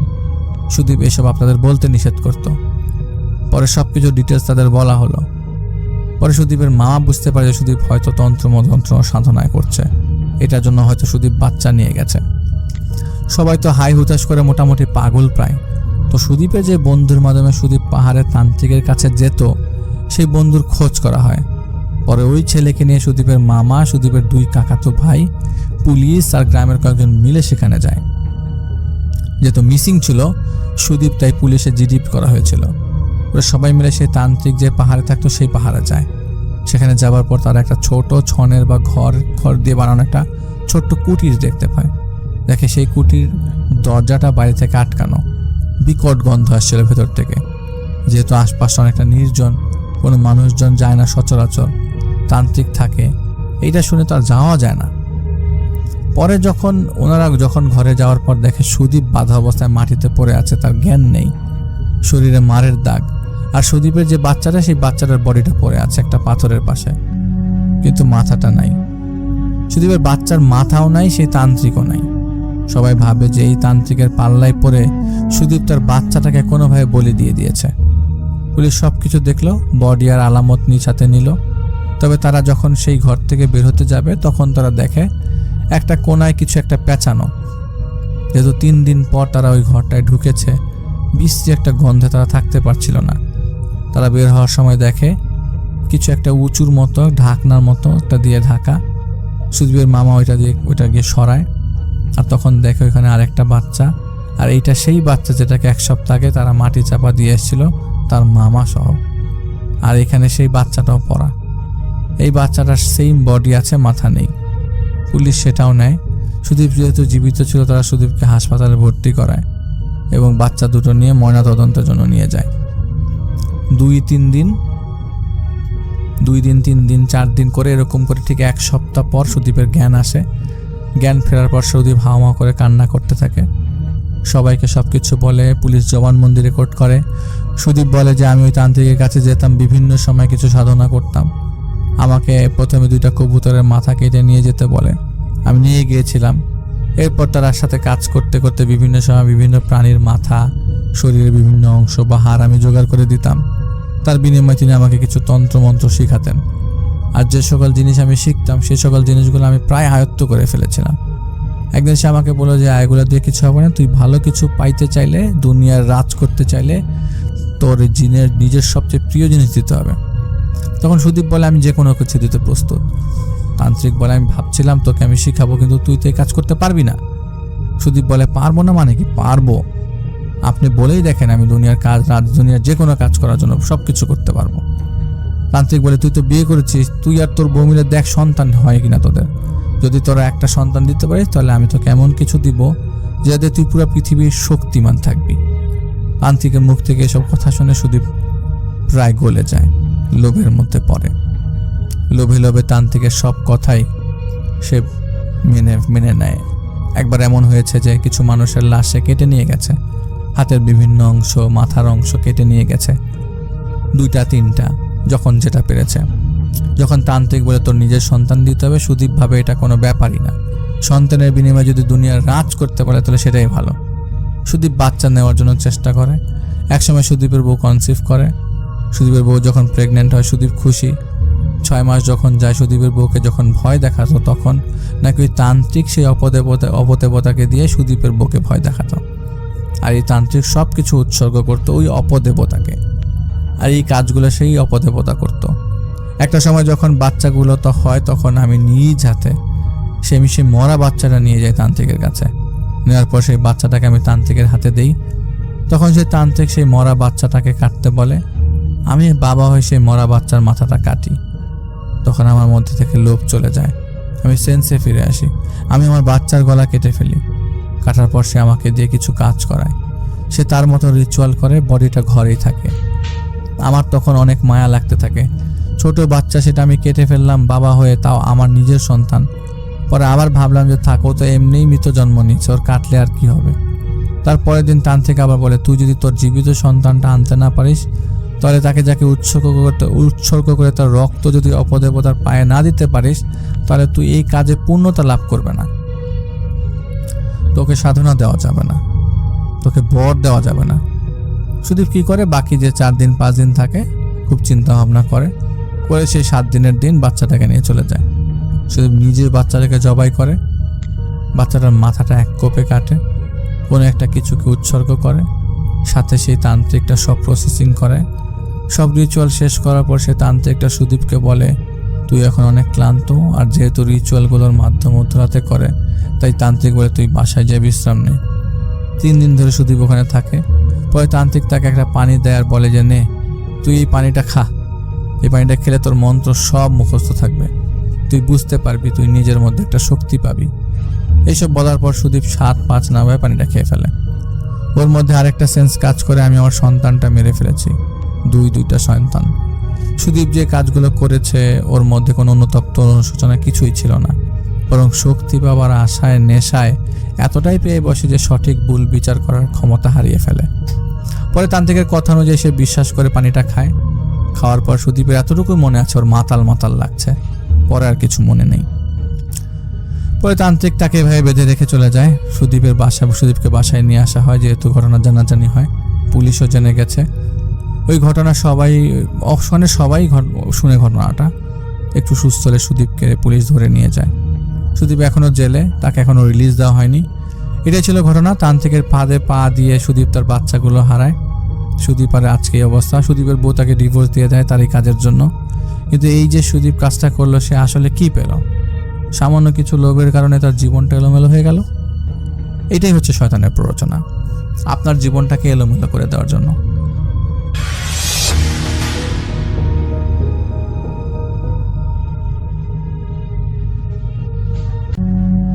আসসালামু আলাইকুম রাসেল ভাই, আশা করি আপনি ভালো আছেন। আমি জানি আপনি সবসময় ভালোর চলেই থাকেন। আমার নাম মোহাম্মদ রাজু মিয়া, আমার বাড়ি রংপুর বিভাগ, লালমনিরহাট জেলা, আদিতমারি থানা। ঘটনাটি ঘটেছে আমার পাশের এলাকায় আমার এক মামার সঙ্গে। তো মামা একদিন তার নতুন শ্বশুর বাড়িতে বেড়াতে গেছে। তো মামি সহ তার শ্বশুর বাড়িতে বেড়াতে গেছে। তো মামার ওই শ্বশুর বাড়ি যাইতে নাকি একটা বড় বিল পেরিয়ে যাইতে হয়, আর ওই বিলের ওইখানে একটি শ্মশান আর একটি বড় বট গাছ এবং একটা কালী মন্দির এক জায়গাতে স্থগিত মানে এক স্থানে আছে আর কি। তো ওইগুলো পেরিয়ে যাইতে হয়। তো ওইদিকে আবার অটো রিক্সা টিক্সা এগুলো চলে না। তো মামার নতুন বিয়ে হয়েছে, মামি এখনও মামা একটা বাইক কিনে দেওয়ার কথা, কিন্তু এখনও বাইকটা কিনে দেয় নাই। তাই সেজন্য মামা আর কি মামার বাবার একটা পুরনো বাইক আর কি নিয়ে যায়। যেহেতু ওইদিকে অটো যায় না, নাহলে অটো রিক্সা টিক্সা যাইলে ওইদিকে অটো তো যাইতো, হেঁটে যাওয়ার আগে দেখি, সেজন্য ওই পুরনো বাইকটা নিয়ে গেল মামা। তো বিয়ার কিছুদিন পর মামা শ্বশুর বাড়িতে একটা বিয়ার দাওয়াত আসলো। তো তো মামা আর মামি রেডি হলো, তার বাবার ওই পুরোনো বাইকটাতে নিয়ে রওনা দিল। তখন সন্ধ্যা 50 কিলোমিটার পেরিয়ে যাইতে হয় মামা শ্বশুর বাড়ি। তো মামারা সন্ধ্যায় মানে একটু বিকালে না যেয়ে ওরা একটু লেট করার কারণে সন্ধ্যা রেডি হয়ে মানে সন্ধ্যার দিকে রওনা দিল। বাইকটি ছিল পুরনো। তারপর মামার যেহেতু লজ্জা লাগতেছে, একটা নতুন শ্বশুর বাড়ি যাবে, পুরনো বাইক নিয়ে মানুষ আসলে কি বলবে না বলবে। তো মামা একটা সাধারণ একটি লোক ছিল, মানে কোনো তার এগুলো নিয়ে কোনো মাথা ব্যথা নাই আর কি। মামিও সেরকম একটি ভালো লোক।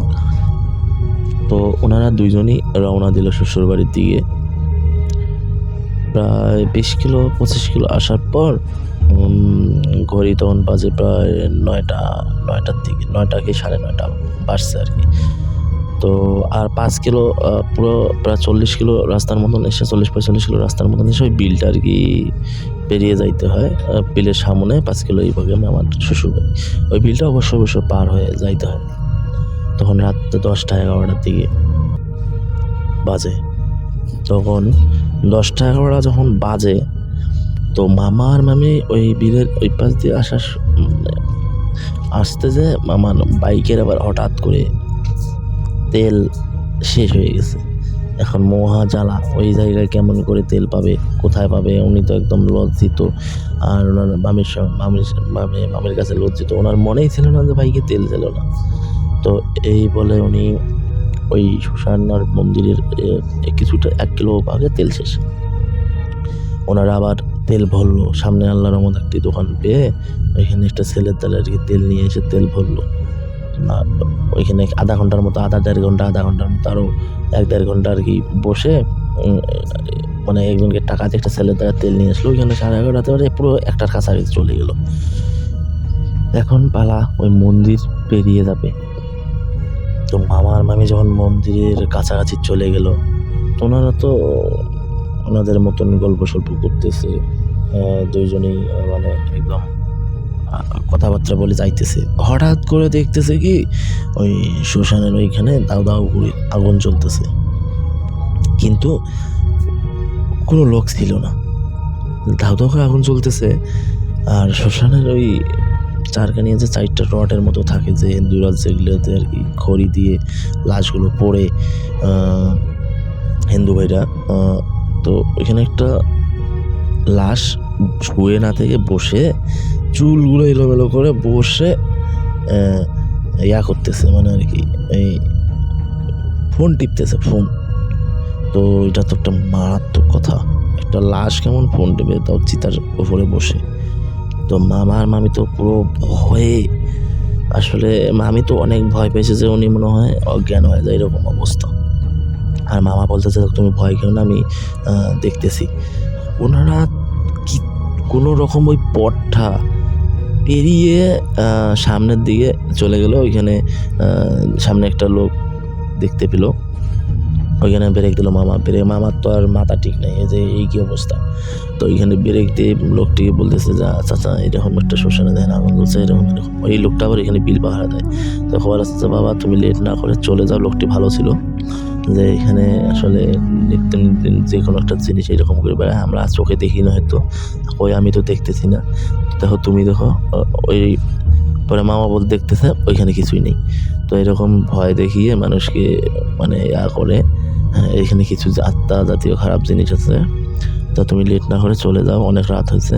এর কথা বলে মামা আর এখানে লেট না করে একদম তার শ্বশুরবাড়িতে এসে পৌঁছিল। আর তারপর শ্বশুরবাড়িতে সব কিছু খুলে বললো। তার শ্বশুর আবার বলতেছে তুমি আসবা, আমার একটু বললেই তো আমি নিয়ে আসতাম, এই যত সব কাহিনী। তো এটাই মামার কাছে শুনছিলাম। রাসেল ভাই, ঘটনাটি যদি ভালো লাগে অবশ্যই আপনি শেয়ার করবেন।